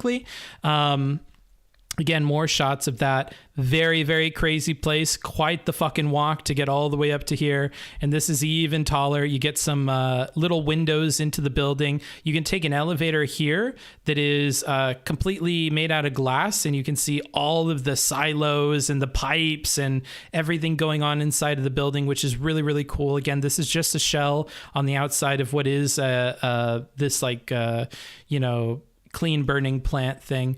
Very, very pretty. All of this is like metal. The initial design was supposed to have plants that kind of drape off of this, but they decided against it because of cost reasons. But I think it ends up looking like a modern kind of interesting building. This is the bottom of that climbing wall. Again, hella tall, 85 or 90 meters, the tallest in the world. And then we went to Christiania, which is this kind of like free city where people went into where there were military barracks and munitions depots and whatever that Copenhagen wasn't using anymore. And then they built houses there. Some people built their own. Some people decided to occupy the existing homes there. This is like an anarchist commune. They also sell weed here. That's something that they're known for in a public square. On the outside of Christiania, it says, you are now leaving the EU. And then on the other side, when you're leaving, it says you are now entering the EU. So they have this interesting kind of anarchist, culture there. And Copenhagen seems fairly supportive of their anarchists. And we talked about a riot that had happened that saw kind of widespread disdain from the people of Copenhagen against the police for the way that they handled that, shooting live rounds into the crowd and things like that, that were just unacceptable, the way that they handled that. And then finally, we were very, very tired. That was a lot of walking. And this is where we are right now with the people who've been watching the whole stream. I went to Shawarma Grill House. My host took me here. This is the very first shawarma grill in all of Denmark, built in 1980. And it is consistent. That's what it's known for, is you're going to go here and they make all their meat and they try to keep it all good every single day. If you've ever been to shawarma or kebab, any one of the number of like chains that there are out there, you know that it's a toss-up. You don't know what you're going to get. One day it could be really good. One day it could be gross. There are times that I've ordered kebab or shawarma and I haven't finished it. I've been like, this is disgusting. But here, good every day, okay? There's another one we're going to try called Aha, that is kind of in the southern part of Copenhagen in this kind of brewery area. So I'll probably do some drinking while I'm there.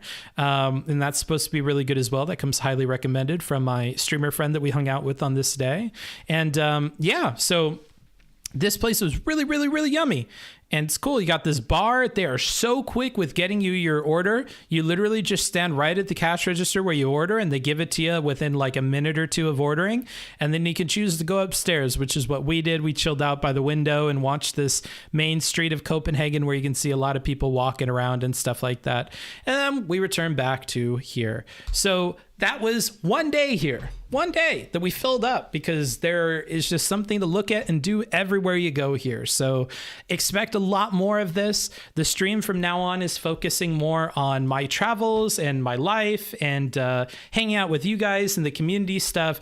At the beginning of the stream, I gave a shout out to a bunch of our clubs on Discord. You guys coming from Gappy's community are, of course, very active in your own Discord and in your own community. If you'd like to come over here, meet some cool people in the music club, the D&D club, the anime club, the movie club, any of those, I would highly recommend that you check them out. We have a lot of try-hard leaders in these places that try to do cool stuff for their club members. And up till now, I didn't really shout them out. I didn't do a very good job of promoting them. And I feel really bad about that because, frankly, they're doing some incredible stuff in these clubs. I just want to show you one thing that I think demonstrates this really well, and it's from the movie club. Now, the movie club, before promotions and stuff like that, usually got no more than like a handful of people watching every week. And in spite of that, in spite of all of that, the movie club managed to do a lot. So what they do is every single week, they watch a different movie. And let me go ahead and full screen this so it's a little less ugly. They watch a movie every single week. At about 10 or 11 weeks of movies, they say that the season is over and they do an Academy Awards show where they vote on what are some of the best movies in different categories. The club leader will make the call as to what to do there. And then they design a movie club poster for each season. This is, of course, season 1. And in each of these posters, you have little Easter eggs from all of the movies that were covered that season.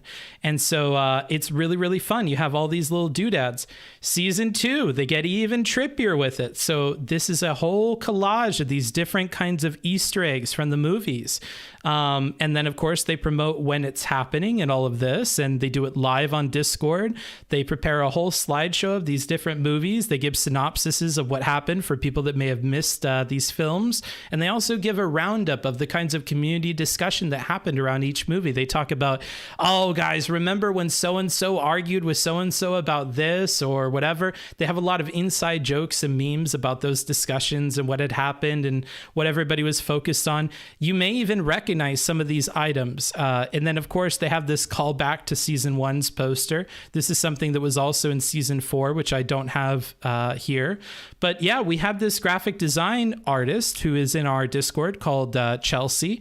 And Chelsea actually helped me with some of the initial designs for the booksmarts.twitch website, which is in development right now and coming along very well, I may say. We actually looked at some layouts of the website on the last stream, if you want to check that out. But yeah, she is just an incredible artist. I love this kind of like print block look that we have here. And one thing that I recognize instantly, not even being a member of the movie club, of course, is the silenced shotgun and the kind of air cow killer thing that was used in No Country for Old Men, right? And again, you may recognize in some of these posters things from movies that you've watched before. And at the end of the Academy Awards show, as an after party thing, they look at these posters and they try to have the members identify every single reference in here. And if they can't do it, then of course the artist will help them a little bit. Again, I don't have season 4's poster. We're up to season 4 now. But yeah, really, really incredible stuff. And you expect this from all of the clubs. So if I go to another one here, and of course you're going to get some insight on my shout outs and things like that. Let's go ahead and look at this. So this is a document created by the person running the book club. Ironically, I'm not running the book club despite my name. And yeah, they have it broken down into all the sections that you'll read. They have a synopsis here along with the title of what they're going to be reading. And, it's all very well planned out. And down here, of course, we have a breakdown of the family tree for the book to help people out. And I'm sure they could add other reference materials as it's helpful for them to do so. But I think the club leaders are taking these clubs very, very seriously. And I certainly am as well, trying to help them out with whatever I can, getting them set up with Google Forms or helping them kind of create more efficient processes for getting things done. I'd highly recommend that you check these out. Just do !Discord, or if you're a V Omega Little D loser and you're not watching this live, then you can check out the description on the YouTube VOD. If you're watching on Twitch, what the fuck are you doing? Go to the YouTube VOD, watch it there. It's much better. Join the Discord. Go to the README page. There are several different React posts for joining these various clubs. And become a part of them. Show up every week. I run Anime Club. Every week we watch Spy Family right now. I've removed the X because it triggers people, but it is Spy X Family. And we watch the new episode every week. And then we also try to include 2 other episodes from a random series, and we watch all of this live because I am Yarhar Fiddly D. The Pirate's Life is the one for me. So we watch all that together, and I try to introduce people to either new shows from this season that they haven't seen or might not watch on their own. Like we watched one called Dance Dance Danchois, which is this like ballet anime, and we just give every first episode a chance. And I hope to look at some older series as well. Maybe it's something people have seen before, but it's fun to be reminded of it. And I have a lot of little anime like that I'd like to go back and revisit and introduce people to. And then this week, I hope to kind of have everybody set up a My Anime list and walk people through that. And I'll do that live on my screen, and then people can follow along. And as I add things, they'll recommend things, and we'll fill out each other's, kind of list of anime that we've watched and try to get them rated or at least added onto a list. Then we can think about the ratings later.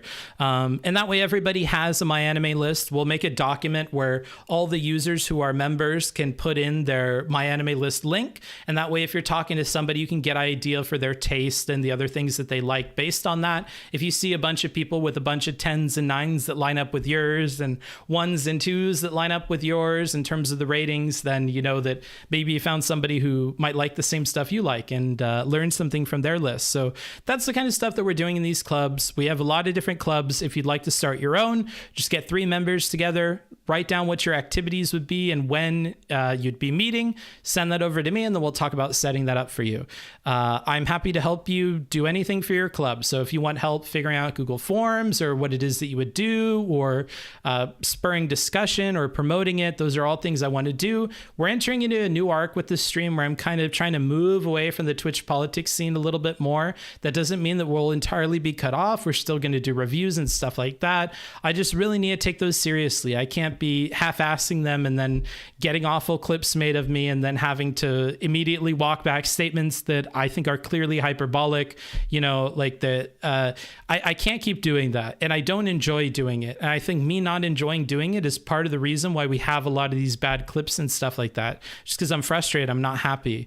I'm much happier doing my travels, talking about traveling, talking about my Discord community and the cool stuff that we're doing and stuff that we're watching and the fun stuff that's happening in these communities of like-minded people who are just trying to enjoy life, not in these communities that are super politics focused and debate focused and drama focused.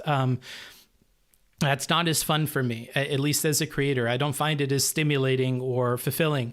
That's not to say that you can't have fun watching it. And that's something I have to work on, is not, demonizing the audience for enjoying those things. I used to be one of you, right? It's a lot less fun when you're on this side of the camera and it's your job.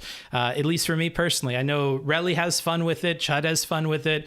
Plenty of other people have fun with it. Just not my thing. And I can't keep swinging away at that because I'm just going to continue to be an unhappy person. I hope that it comes off, but I'm a lot happier knowing that I don't have to do that. And, financially, I'm going to have to try and figure out how I'm going to make that work. And we're going to have to figure out new kinds of content and IRL streams and stuff like that. But, I'm excited to refocus on enjoying streaming and looking forward to doing it and being anxious when I'm not able to, right? Like, so that's kind of the arc that we're on. And I want to focus more on promoting people in my community doing cool stuff and meeting up with cool hosts like the one I'm currently staying with in Copenhagen and learning more about the world and then sharing that with you guys. That's kind of what I'm about and what I want to try and do more of.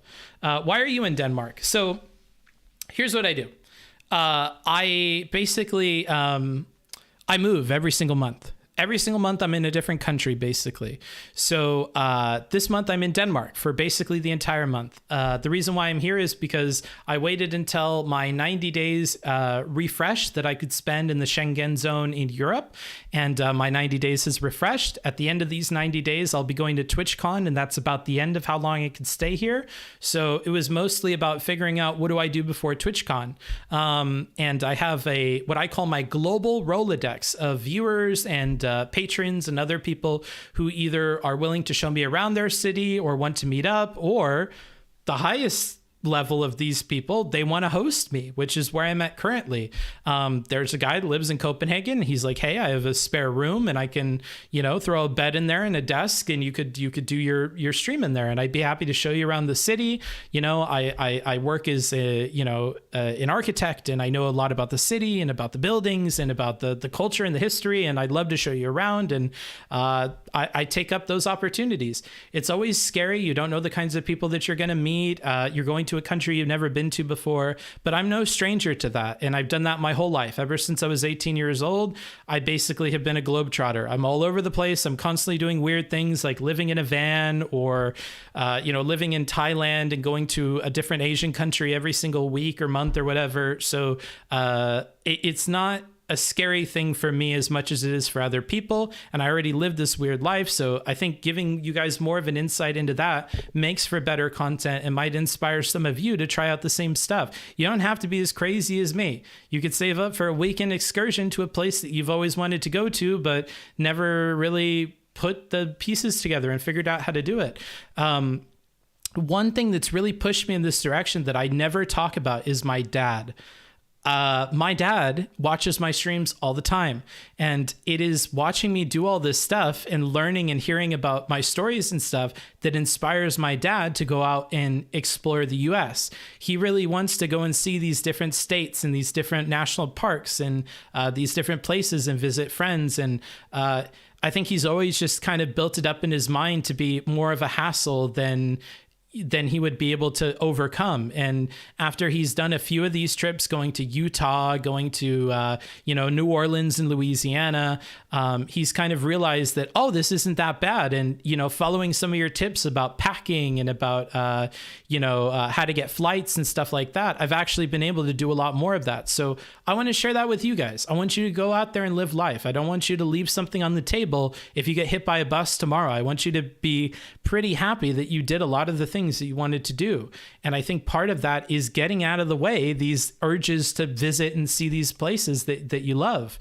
If you're an anime weeb, visit Japan, go and see the places that these things are based off of, go and experience that culture, go to an izakaya and get drunk and, hang out with vomiting Japanese people, if that's your thing, right? Go to a maid cafe and enjoy that. Go to a trap cafe and enjoy that.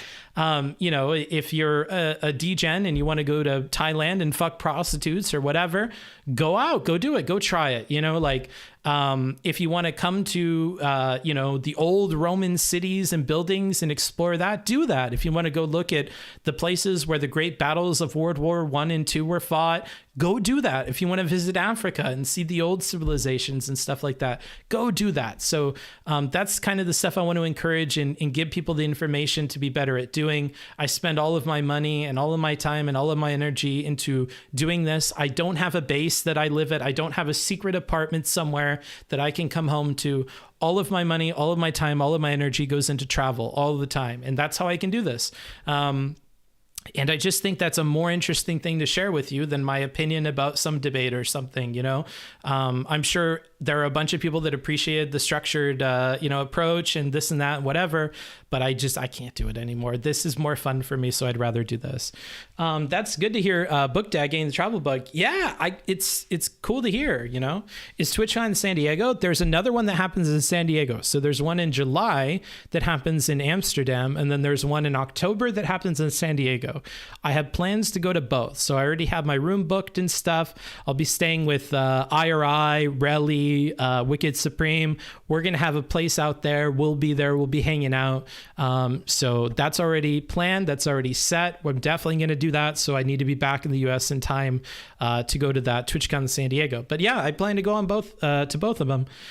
That is the plan, Stan. Is a USA passport that good? Whole 90 days? Pagu? Yeah, for sure. And then if you go to places that are EU countries but are not Schengen, like Romania or Georgia, I don't know if Georgia's EU, but they have whole separate 90 days that you can take. So Romania, you get another 90 days. You could stay there for 90 days.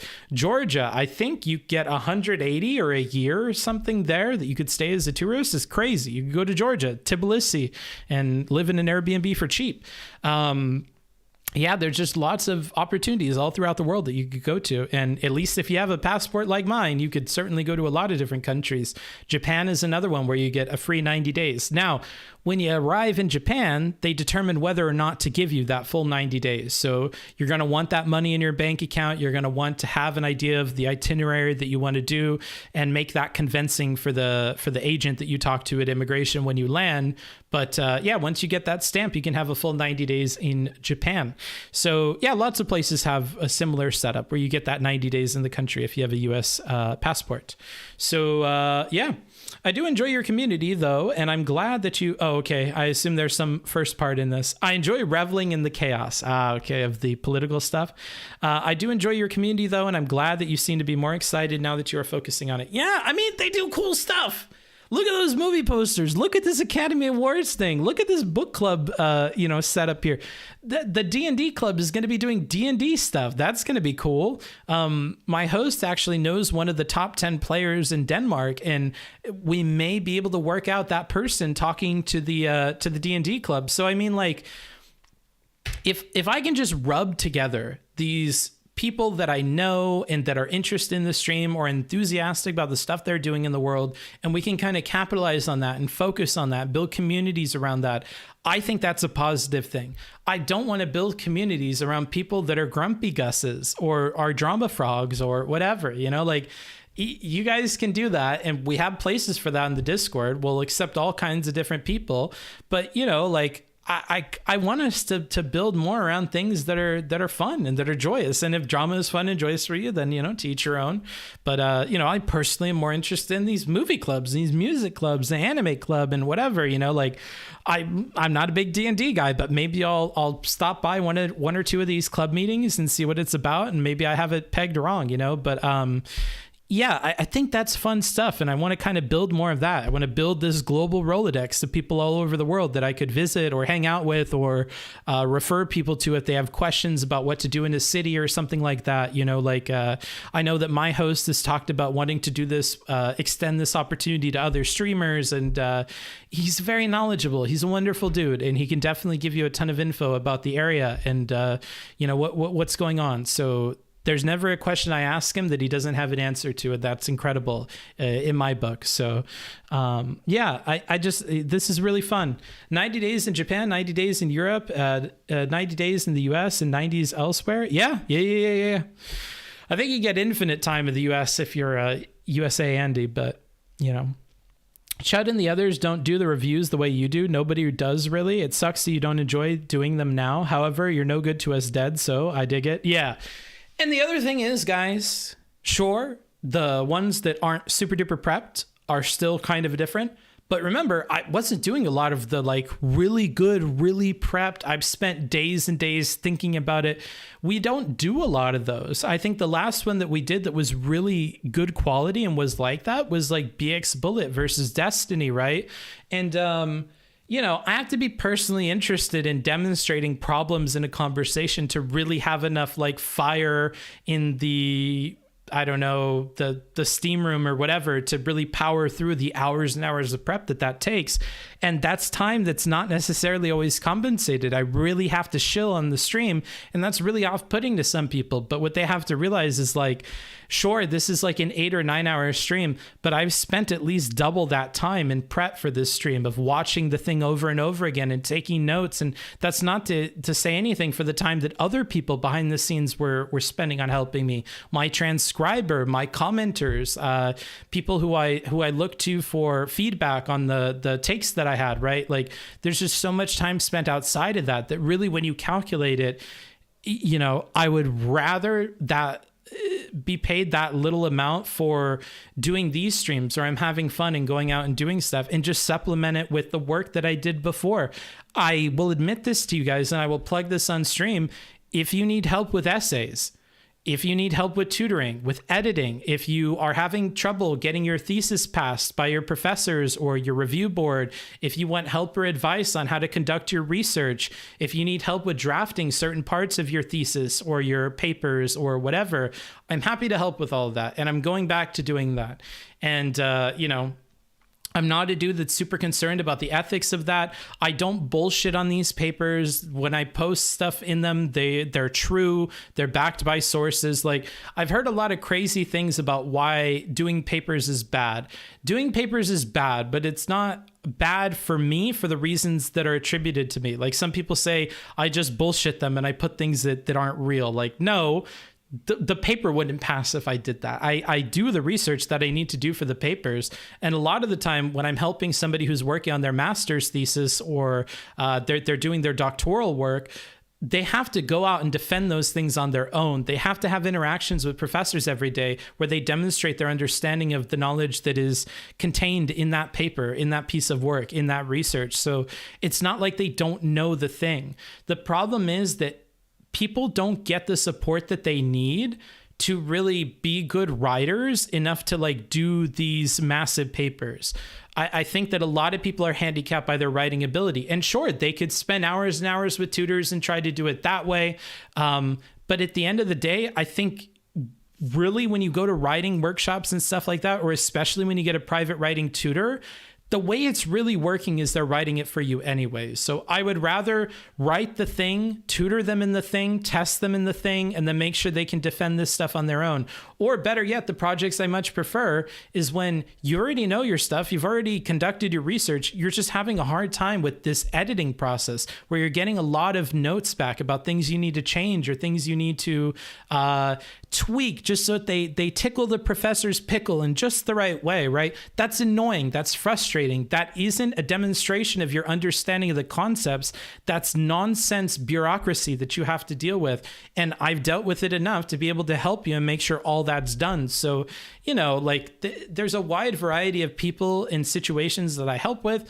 I am, again, opening up that opportunity to anybody. You can do !work to get my current working document about prices and my contact information and an outline of what it looks like to go through that with me.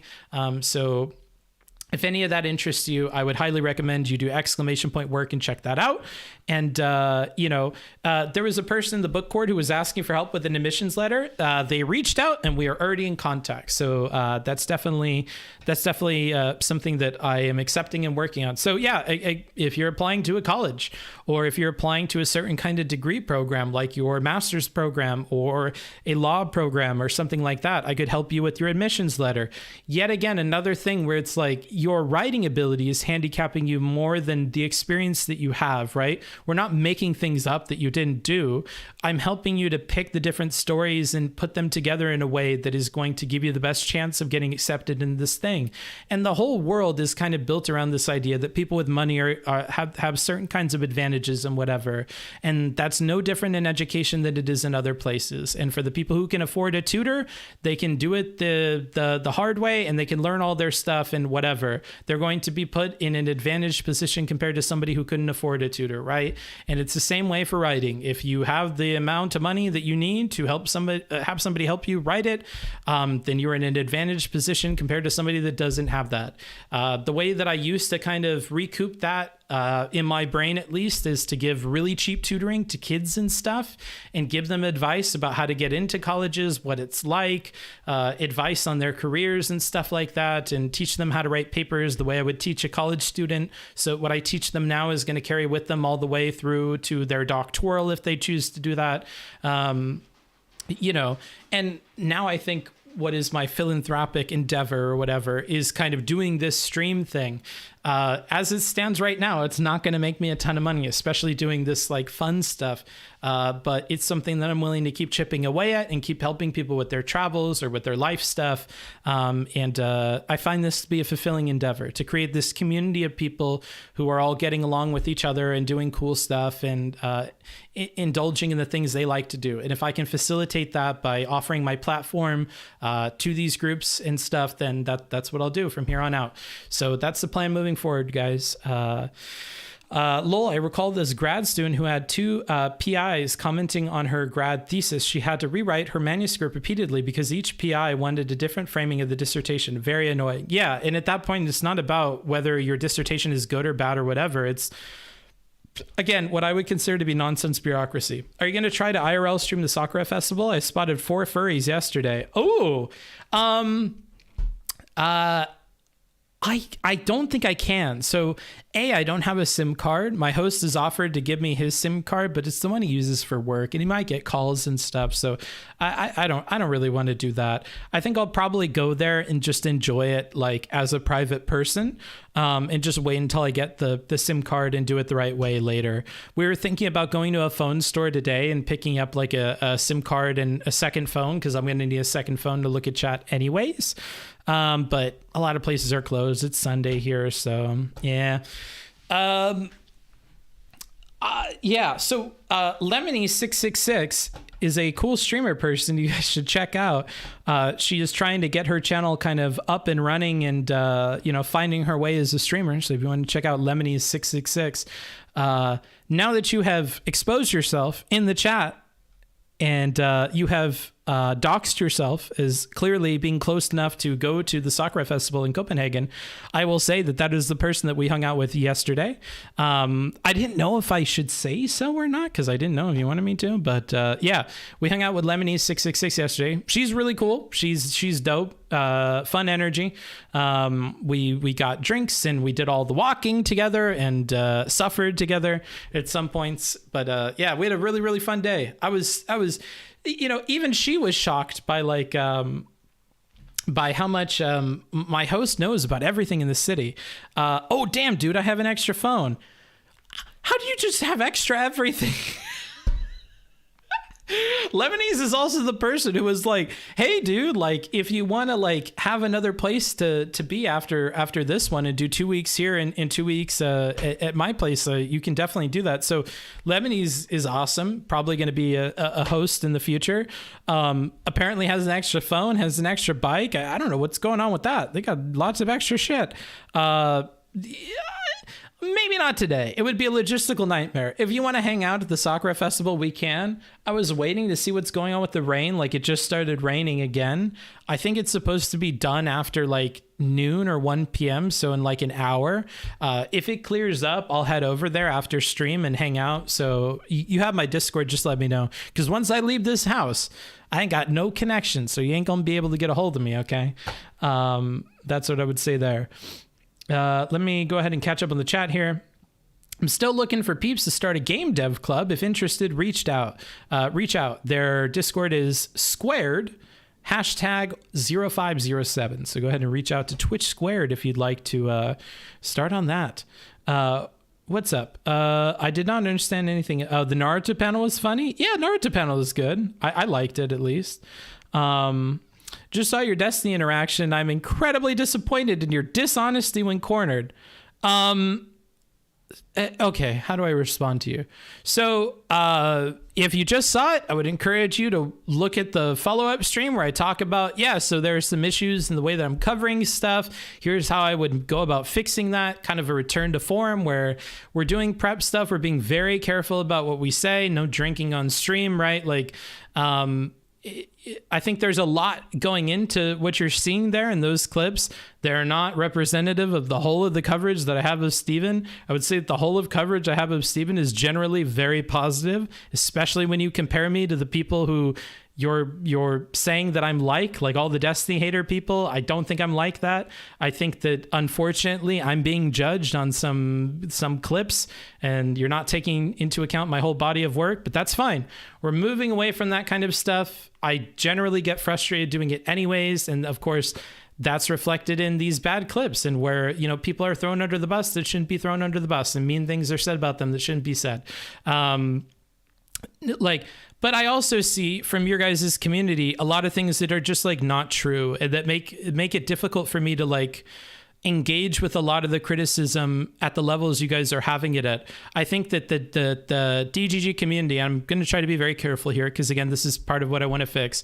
I think that there are some people in the DGG community who are vocal on Reddit or other places, or on Twitter, for example, where I get these rude DMs, who I don't think quite follow the advice that Steven is giving you about looking for context, about completely understanding a situation before you speak on it, about, trying to look at the logic of what somebody is putting forward or something like that. I find that these are qualities that are missing sometimes when you guys are going to criticize an individual, and I find that to be disappointing. Now, that's probably not the majority of you. This is a vocal minority of people who are unfortunately making up a lot of the top voted stuff on Reddit, or the top voted threads, or these tweets and stuff like that, right? So, I do understand that, right? That's the same for everybody's community. There are vocal minorities that unfortunately could characterize the whole community, and I don't want to necessarily be a part of that. But I will say you make it very difficult for somebody to want to engage with that community or take that criticism super seriously, the way that I think we do every single time it happens on stream, when you treat people that way. Especially, and in particular, when you make fun of somebody for admitting that something was wrong, okay?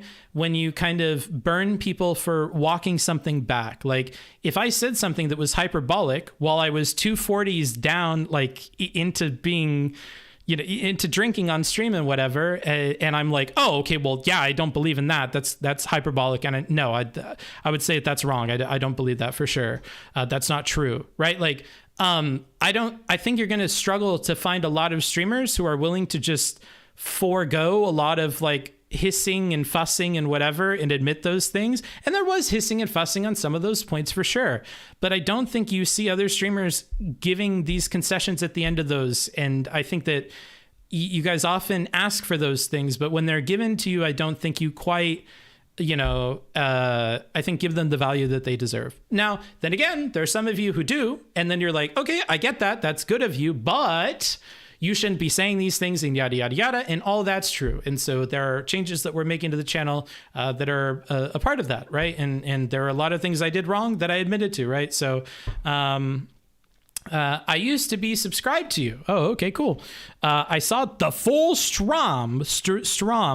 You were called out and you framed it as being made to look bad by Destiny. Oh, the full stream where I responded to everything? You look bad because you made yourself look bad. So if you're being honest, and if I'm being honest, it's column A and column B. I certainly didn't do myself any favors. I didn't go in there taking a ton of notes initially and being ready to talk about all these things, and I should have. That's a mistake, and that's one of the mistakes that I would fix. If I talk to Steven again, I would want to make sure that I have prepped anything that I want to talk about. That's stupid. And I certainly didn't make myself look good with the arguments I put forward, and I wasn't considering the audience that we're talking to or talking in front of. Lately, especially in the last maybe 6 months or a year with Steven, I mostly treat our interactions as between me and him, and I stopped considering DGG, and as a result, I don't come off well to you guys all the time, but I try to keep it $150 with him, and up until that conversation, I felt like I was able to. In that conversation, I felt like I wasn't being understood for a variety of reasons, I'm sure, but like, I wasn't the things I was saying weren't being trusted, etc. That all is going to make me look even worse to you guys. Whereas like I talk to other streamers who also watch the exact same thing, and they understand my points. They understand where I'm coming from. And, I would say that it is column A and column B, and I'm confident in that because I've talked to a lot of people outside of this situation who have confirmed that to me. So I'm not going to walk back things that I do believe in. I do believe that it's column A and column B there. So I will say that. And if you don't think it's column A and column B, I don't think you're being very reasonable. And I would cut off the conversation with you because, it's a lot like in the trans sports discussion. If we can't really agree that like, biological males and biological females have different, bone density and this, that, and the other. If you can't really start on accepting differences there, it's difficult to have a conversation with you because we just disagree on like fundamental facts of reality. And I would say the same thing in this situation. If you really think it was 100% me and not Steven's framing of things or the way he approached that conversation at all, then we're kind of starting at different places. I'm willing to admit where I'm wrong on stuff. I'm willing to concede on that stuff. I'm not willing to give into a narrative that's not true about what I believe in. I wasn't willing to do that with Mr. Girl, and I'm not willing to do that with Steven. If you think I'm being Weasley or the R slur because you think that my logic there is no good, then power to you. You can certainly believe that. But I don't think I'm being snaky or trying to like weasel out of things. I just feel like if I said something stupid and that's in a clip, I'm not going to sit here and defend it. If I said you haven't had anything good in 2 years, well, I don't think that. Like sober me now is like, yeah, okay, well, obviously not, right? There's been stuff I've enjoyed in the last 2 years. So, I'm just not going to fight on that stuff. So, that's just where I'm at with it. Hope that explains it for you, bro. I haven't watched that video yet. I just hope you are not fighting with Steven. Not actively, certainly not. Wicked Supreme also seems like a good friend. Yeah, he's great. I love the man to death. Anywho, I think that's just about everything that I had on my agenda for today. So we talked about the clubs, we talked about Sakura Festival today, we talked about new emotes. You guys have new emotes now. We talked about all the adventures I had in Denmark, and I think that's most of what I wanted to cover. And we did hit our goal. So what I'll do is I'll pull some kind of content out of my content vault and we'll look at it. Let me go ahead and put that in front of me here. One moment. Uno momento, por favor. Let's see here. I'll go ahead and hide the dono thing. We did hit the dono thing. It's for some reason not counting YouTube stuff, so ignore that. Let's see here. I'm going to go down to the ideas section of my Notion. Go to brain farts, maybe.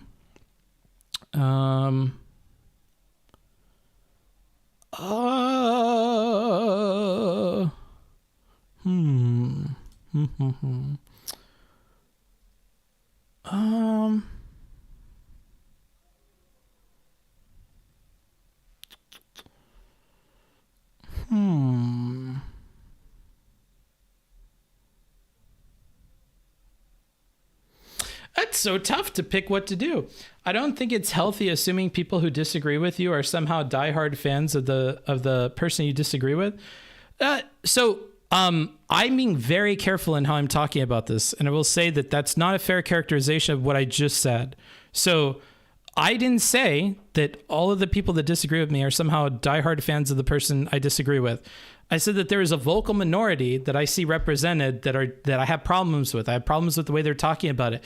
And actually, I'm giving criticisms on the basis that they're not really following the things that I think Steven is known for and a lot of people appreciate him for, which is this kind of rigorous attention to logic and looking at the full context of different situations, being careful about clips because those are things that, negatively impact Steven a lot of the time. Thank you, Zane Carney, for the raid. We are just wrapping up. I'm going to be picking something to look at here. If you guys are interested, today I talked about Copenhagen. I spent a day going out to Riff, which is this cool industrial area where they have a bunch of restaurants and stuff. Then we went up to Copenhagen, which is the tallest climbing wall in the entire world. And it's a cool artificial ski slope that's built on top of a fucking natural gas thingy or clean burning energy thingy.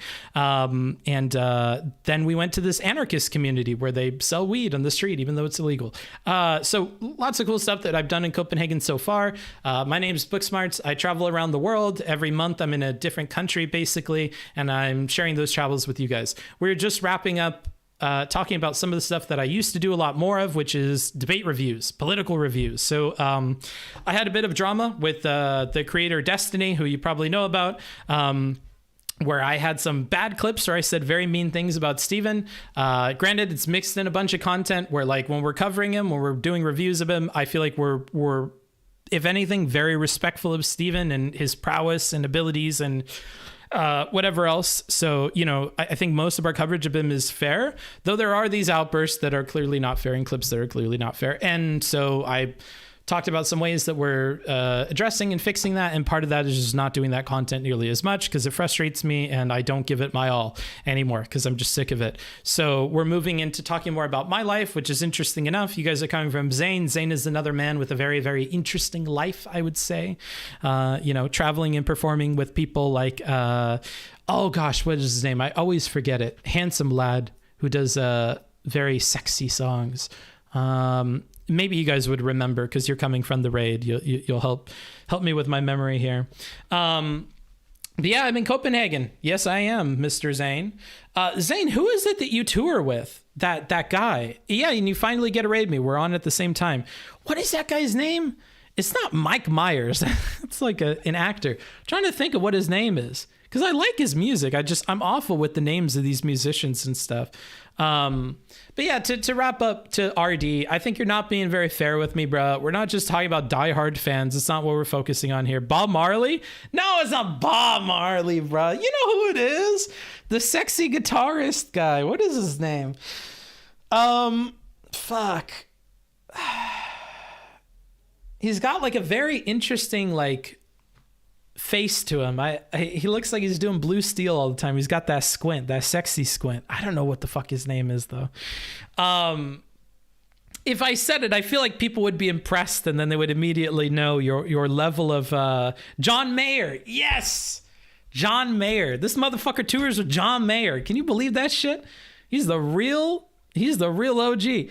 Yeah, isn't John Mayer a sexy guitarist guy? You guys are making fun of me, but I'm like, I feel like John Mayer is a sexy guitarist guy. He's certainly popular with the ladies. So yeah, Zane is the real deal. Lately on his stream, he's been like tuning like a gazillion guitars. I actually haven't stayed long enough to figure out what the heck the deal is with the guitars. I assume he's selling them or something. We're learning a lot about Booksmarts here. Okay, enough. We need to not learn about Booksmarts. Here's what I'll do. I'll pick this guitar riff because we have people from Zane's community in here. We're picking, we hit our goal for today. Basically, if we hit our dono goal every day, I'm going to try and go into my vault of fun content that I want to share with you guys and check that out. And so I have this. I don't remember what it was about, but I have a guitar riff here. It's some kind of guitar riff. So let me share this with you.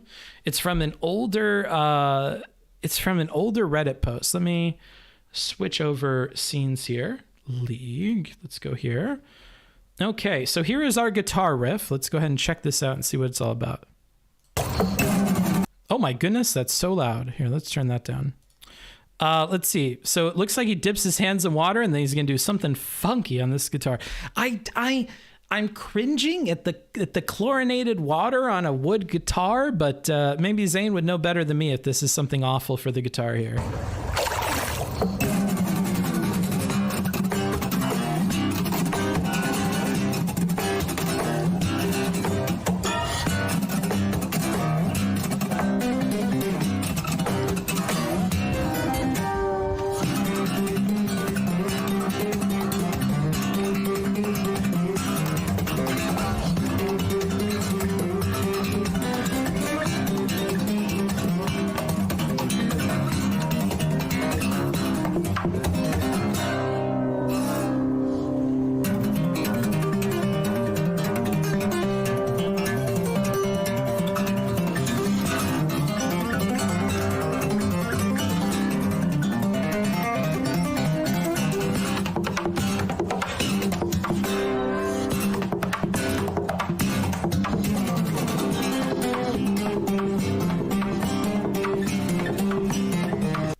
So I want to give him a shout out. That's Marcin Music or Markin Music. I'll do the NATO alphabet.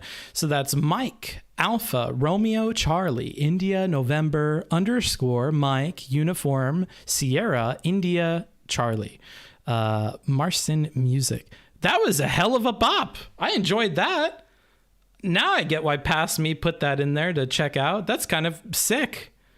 He definitely gets some like real funky, like, you know, some funky noise with that water on there. Although again, I don't know if that's good for guitar. I love that city. And yes, I was changing all my strings to record my new songs with guitars that sound good. Well, that's good. That's certainly good to get those songs recorded with proper guitars. And I'm happy to hear you love the city because I love it too. It's so nice here. It's so nice. It's so nice. Is John Mayer the dude from the Netflix show You?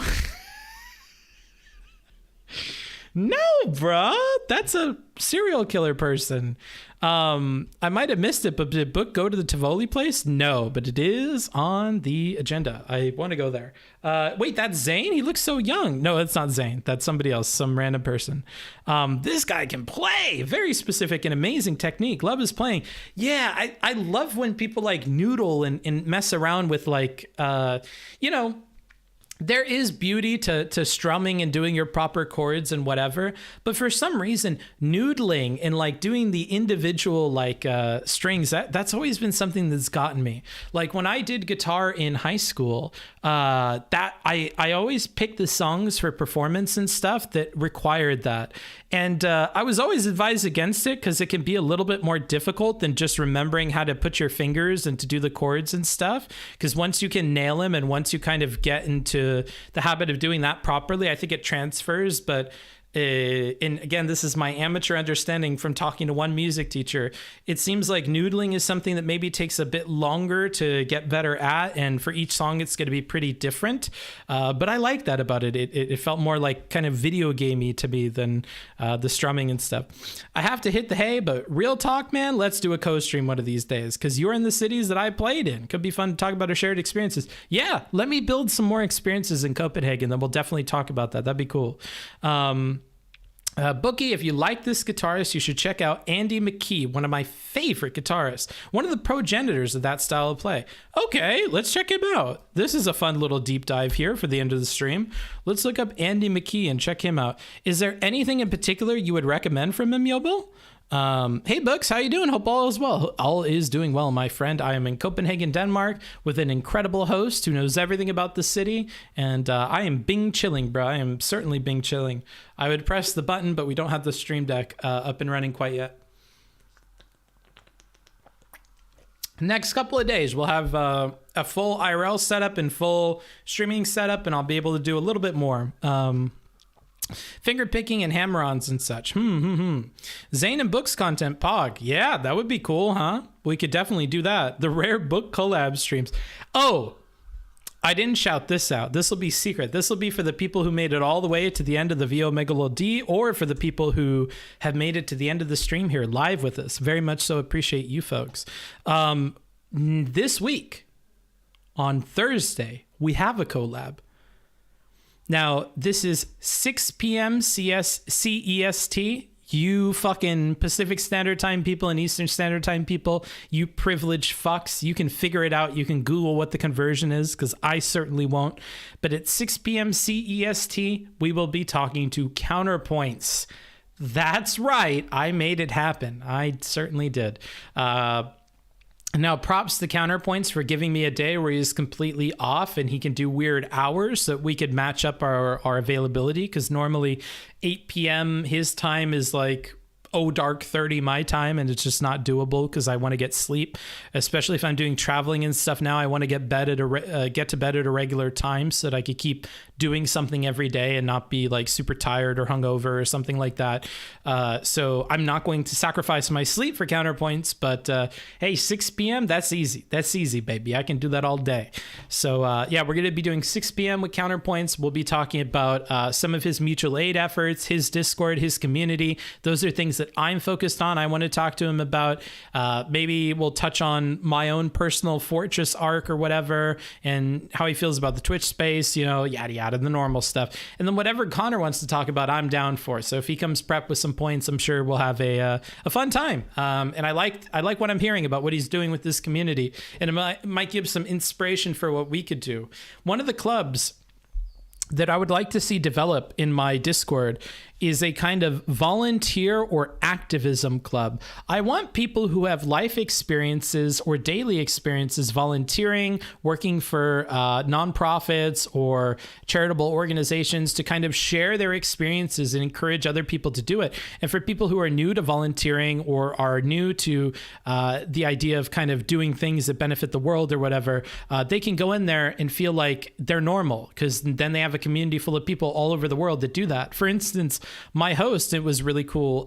He worked with young people, when he was, a younger man. He worked with young people who come from like troubled neighborhoods and troubled upbringings to kind of do things for fun that would help them get out of that situation.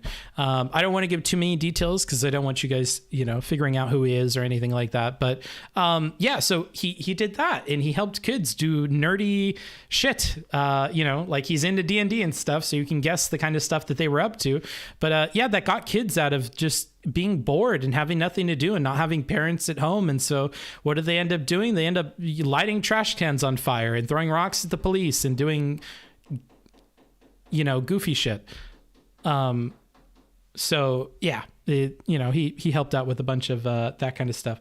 So that's very cool. Finally, yeah, I know it's been tough getting that set up, but I think more people should share their experiences and stuff. And one thing my host said that stuck with me is like, what he doesn't like is people that kind of bitch and complain about problems and never do anything in their life to try and fix them. If you're going to complain about immigrants in your country or crime or this or that, kind of similar to how Stephen has talked about his aunt, you should kind of try to do something about it.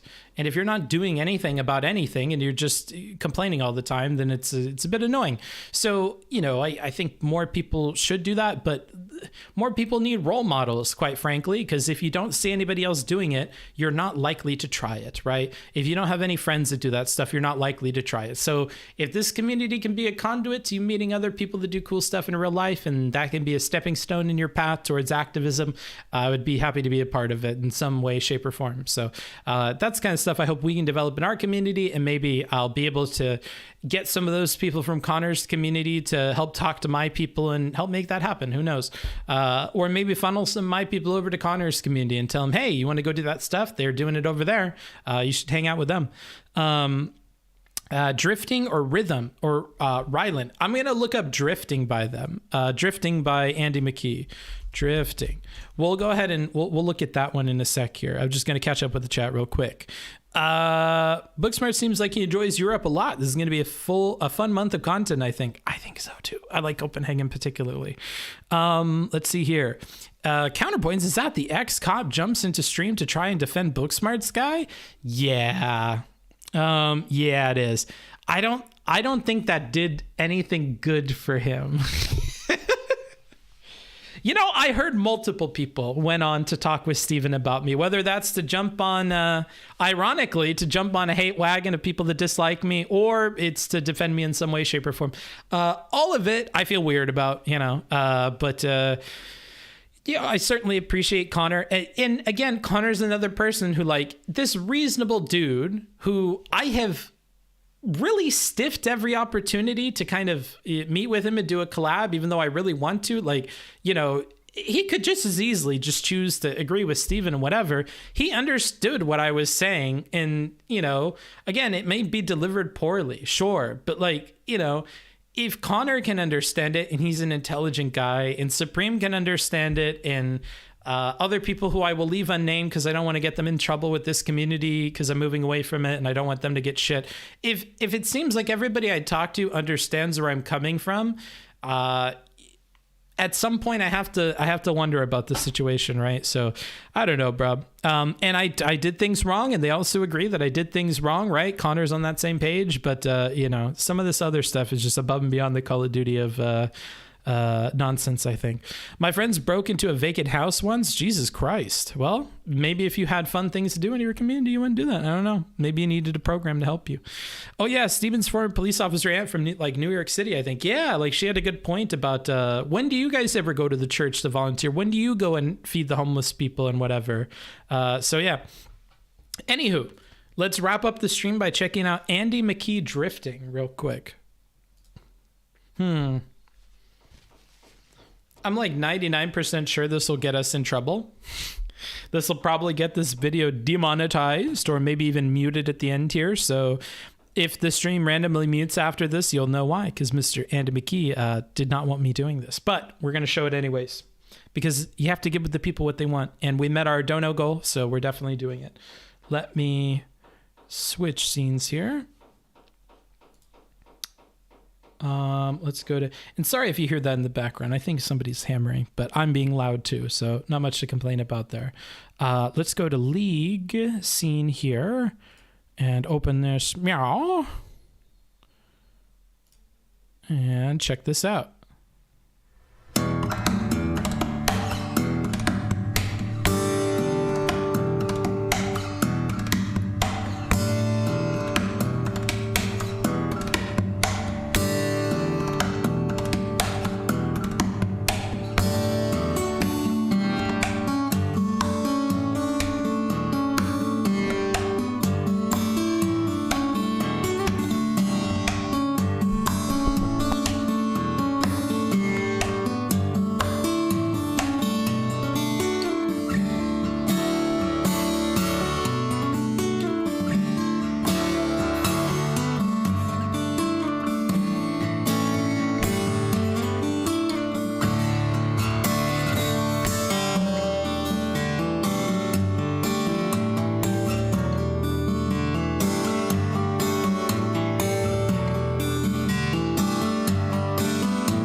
One thing I'll note, and I am going to interrupt him a bit here. It's a totally different vibe from the other one. The other one was like it's very like, I don't know, metally or rocky. This, it started out like that a little bit, and then it kind of got calm and serene and like, oh, like I'm liking the range that he's getting with this, and very, very cool. I wish it didn't blur or whatever on his hands and stuff. I would love to get a close up of that, but I'm not sure that we will. Anywho, let's go ahead and finish this off.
Amazing.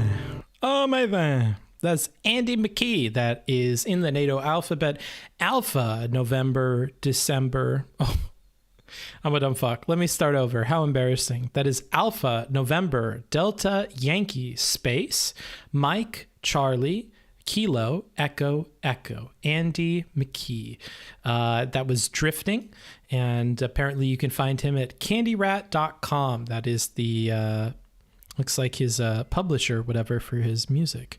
Very interesting. Now, the thing said touring now, but given how long ago this looks like it was recorded, I don't know if that's still the case. But there you go, Andy McKee. Very cool, very cool. Looks like he does some live stream concerts and stuff too, so it might be worth checking out. All right.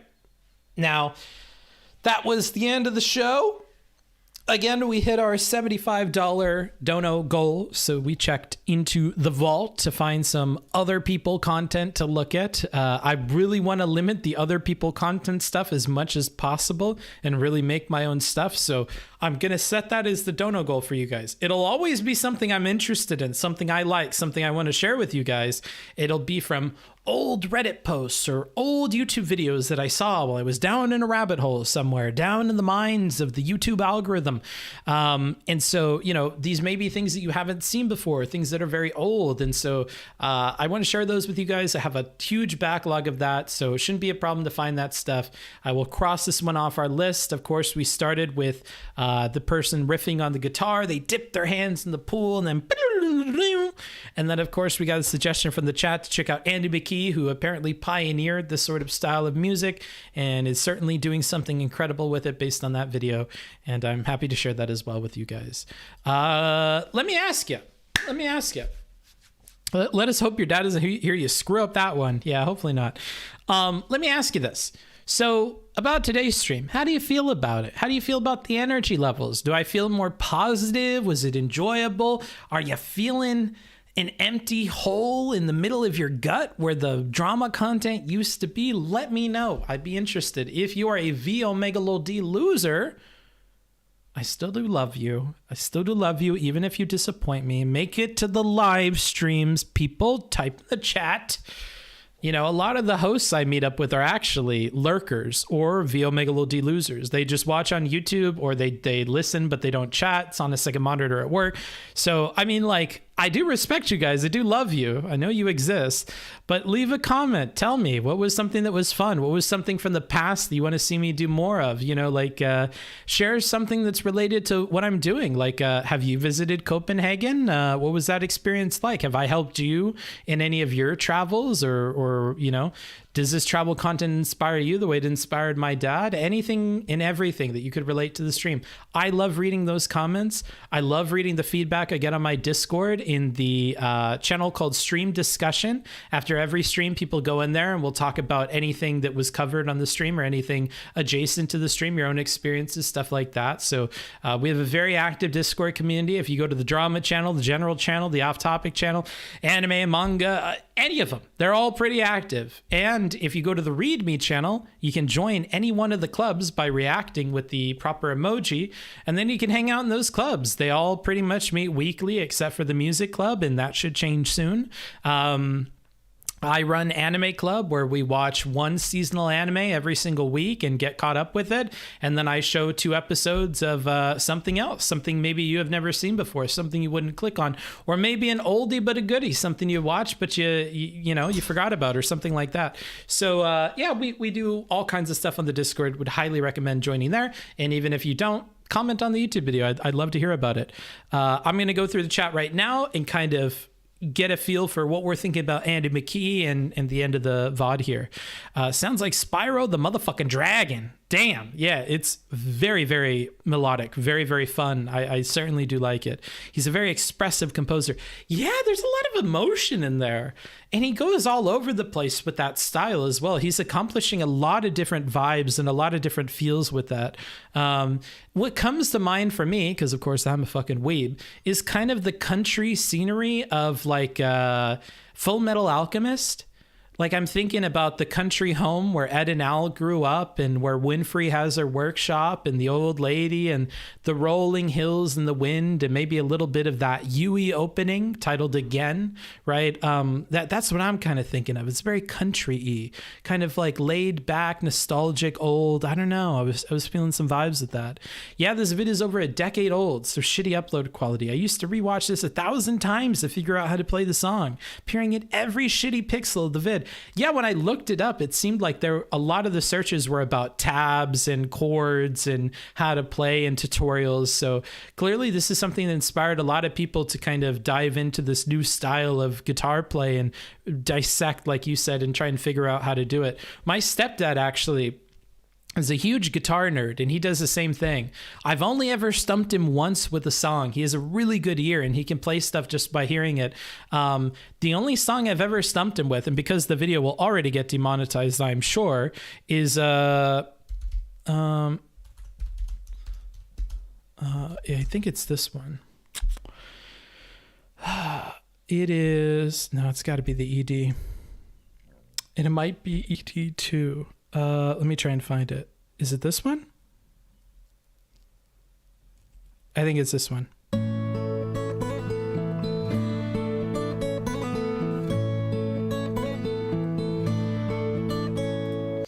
That opening. So first of all, you need the Kato, I think it's called. It's a clamp that you put on the stem of the guitar so you get a different sound. So first of all, you needed that. So his first excuse was, oh, I need that. Kato. He puts that on and he still can't do it. He watches a video and he's still trying to figure it out. It was fun to finally give him a little hymn that like stumped him a little bit, made him think and made him watch like a video. And I think the next time I met him, that was like the first thing he showed me is like, oh, look, by the way. And I think he messed it up a little bit, but it was cute to see like that clearly bothered him. And it sparked in him that desire to go back to like when he was a kid and watch the person playing it and try and dissect how to do it because he couldn't find chords online. This is a Japanese song, so he's certainly not finding it. But he watched the person play it and kept trying to figure out how they were doing it exactly. And it was so cute to see that spark in him again, because like I remember when he first started dating my mom and stuff, he used to do a lot more of that. He used to like watch a bunch of videos and listen to stuff all the time and mess around on the guitar trying to recreate it. And so it was funny to see him get stumped and clearly do some like, off time trying to figure out how to do it. So yeah, I love that stuff. Holy shit, we're listening to Andy McKee. I fell asleep like 40 minutes ago and I woke up and heard, yeah, we're all over the place, dude. This is an unpredictable stream. You watched the Pool Kid yesterday. Nice. For chat, if you liked Andy McKee, also check out Tommy Emmanuel. That's Tango Oscar, Mike Yankee, Space, Echo, Mike Alpha, November, Uniform, Echo, Lima. That was Tommy Emmanuel. Original FMA is greater than Brotherhood. I'm not going to argue with you about that. Chords reminded me of John Martin. Martin spelt Mike Alpha Romeo Tango Yankee November. Interesting. I've not heard of it. Yeah, Capo, not Cato, whatever. Wholesome. Okay, good. Well, I got at least one response to my question I very explicitly asked. So wholesome. I'm happy to hear it. I'm happy to hear that it's wholesome. I will certainly try to do more of these, keep the energy up, keep the spirits high. Again, since we're doing new stuff, I don't expect us to get a ton of donations and stuff like that. We're basically building up a new kind of brand, a new kind of content, doing a lot more IRL, talking more about travel. And so, coward. Oh, okay, bro. That being the case, any kind of support is greatly appreciated. Thanks a ton to our dono from earlier who basically cleared the whole dono goal in one donation. Thanks very much to you. I hope I end up meeting you in DC at some point. We could go see the National Mall together. And thanks to the people who are commissioning work from me. You know who you are. I won't say your names or describe the projects I'm working on with you outside of what you already make public. But thanks. That helps too. And I'm happy to give back to you. So if I can help you write some papers, edit some dissertation work, give you advice on your statements that you're giving to colleges, or even just tutor you on writing in general, which I've done more of lately. I enjoy that, and I will continue to keep making time for that work as well. And to my club leaders and stuff who have dealt with a dark ages of Booksmarts not paying attention, and I thank you for hanging in there, particularly Music Club. Thank you for hanging on and continuing to do cool stuff so that I have a whole body of work I can show people and say, hey, the movie club is fucking dope. Join it. Every single week, they pick a banger movie. They have an amazing guided discussion where they have questions prepped in advance in case people get stumped or don't know where to start or get stuck. They do an Academy Awards show every 10 weeks of watching these movies, 11 weeks of watching these movies. They create movie posters with a bunch of Easter eggs. Just a lot of cool stuff. I want this to be a stream full of cool stuff. Cool stuff about me, cool stuff about you guys, cool stuff about the world. So that's what I want to do. Big Euler energy. I see. Love any music shares? Yeah, well, I mean, at the beginning of the show, we talked about, Kent Osborne in his music. So if you like that, go ahead and check that out. Yeah, I hope you guys enjoyed the stream today. Thanks to everybody. Like, comment, subscribe, all that stuff. It helps the channel, and we certainly need it now more than ever as we're transitioning kind of away from more of what we're known for, which is all the debate content. To the people who are upset about that, don't worry. We're still doing some of it. I'll let you guys have input on whatever drama thing you want me to look at, and we'll take a very careful, calculated approach to it where I write down what I'm going to say and I don't get drunk and we don't have these awful moments with Steven and other people. So, I will try to be more responsible about what few reviews I do, and we'll try to make them impactful and valuable and have those notes for you in the transcripts and all that. All the stuff that you're used to, it can't be something that I keep doing a year from now. It can't be something I keep doing, in perpetuity. It's something we have to phase out. We'll continue doing them. I think it's something that financially supports the channel for sure, but it's also something that I think is a good for the community, if I'm being honest. We rarely talk about that angle of it, but at some level, I do think that, especially on topics where people are really deciding to jerk in one direction or really deciding that they want to jump on the back of one person, I think it's really important to have a measured, honest critique that is completely based on quotations and what's actually happening in the conversation. To go line by line through it, have somebody who's watched that thing 3 or 4 different times, has notes, has the transcript in front of them, and is making their arguments based solely on what they're seeing in there. Whether you agree with my opinion or not, I think it's important to hear another position that is based entirely on quotations and facts of the conversation itself, right? Because sometimes stuff gets missed. Sometimes I'm seeing stuff that you guys aren't seeing. Now, we're going to be eliminating some more of that counter jerk stuff. I'm going to try to operate within the bounds of what you guys deem acceptable, of where the people are at, right? I'm not going to give you some radical position anymore, nor am I going to strive for that. It's done nothing but bad things for me.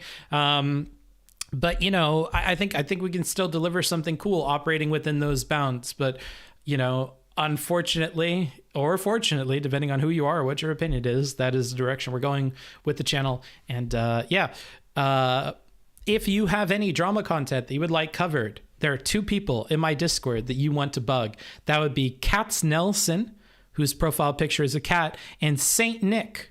Okay, Saint Nick. These are the 2 people I want you to bother. If you are a subscriber and you have your Twitch account linked to your Discord account, or if you're a patron on Patreon and you have your Patreon account linked to your Discord account, you have access to a VIP chat room. That's right. I've opened it up to subscribers as well as Patreon people, and now we have a lively little community in there of my core supporters. For those people, if you're included among that lucky bunch, you already have access to our drama document, which is created and curated by Katz and Saint Nick, and if you want something on there, that is the person you should bug. They've evaluated a book Joker rating to tell me how fucking crazy it would make me, a synopsis about why it should be good to be covered, some key highlights from the conversation or tweets about the conversation, some summary of the discourse around it, and then a funny title for each of them to describe what exactly is going on that's color coded and fancy. So if you want to check out that document, that's floating around the VIP room. It is not a public document, so I would appreciate if you did not share it a ton. But yeah, go ahead and check that out. Let me know what you think about it. Let Saint Nick know what you think about it. And yeah, why are you in Denmark? Because I had a person here who was willing to host me, and I wanted to spend 90 days in the Schengen zone, all the way up until the point where TwitchCon happens, and then leave. So my 90 days basically starts now to get me a little bit past TwitchCon, which is in July. And yeah, I've coordinated with a lot of the hosts that are in my global Rolodex of people who want to host me or show me around their city. This guy said, hey man, 2 weeks, 3 weeks, whatever you want to spend. I have an extra room in my house. I can be accommodating for the stream and stuff. I can show you around. I know a lot about the city. I'm very knowledgeable. I've lived here a long time. Lived in Denmark a long time, and whatever. So that's why we're here. And we will be here probably for about a month, because I have another host lined up after this for another 2 weeks. And then from there, it's a mystery where we end up. I know for sure we'll be in Belgium and the Netherlands. So if you are somebody who is in like Utrecht or, Amsterdam, or you're in Bruges, or you're in some other place in Belgium, any of those places, let me know, reach out. !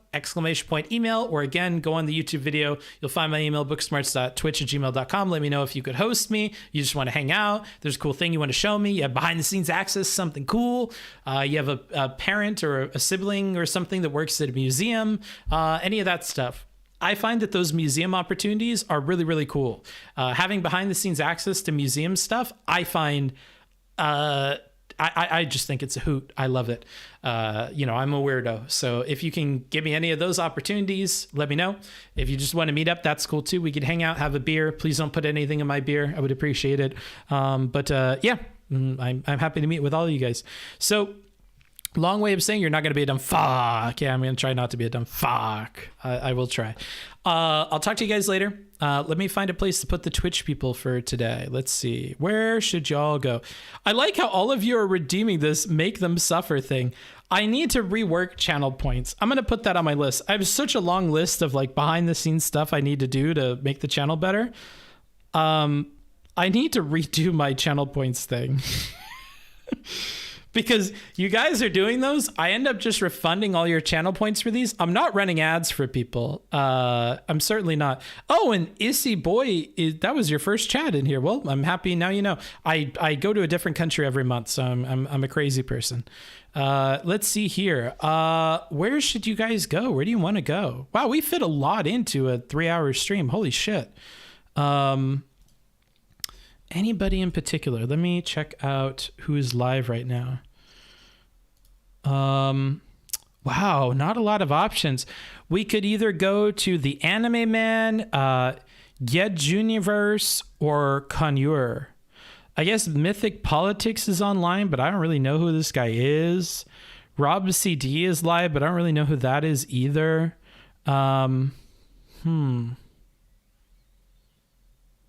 This stream seems laggy too. I don't know what's up with that. I'll figure it out. I'm just going to give you guys the Yeju Universe. She does music stuff, and we kind of closed up the channel with music stuff. I'm going to Bossit. Oh, have fun with Bossit. I need to follow him. Can you give me his Twitch name on here? Is it really just Bossit? I think that's the same guy that does work on the booksmarts.gg website. So if he streams, I'd want to check that out. All right, let's go to Yejuniverse. She does music stuff. Very nice. We posted a clip on the channel just the other day of her, doing her music stuff, and she did a thing about me, so it was adorable, and I appreciated it. So we'll head over there. Feel free to stop by. I'm going to definitely follow Bossit, so I have his stuff saved. Let me hit the follow button on this, and I'll see you guys later. Next time, go to Mythic Politics.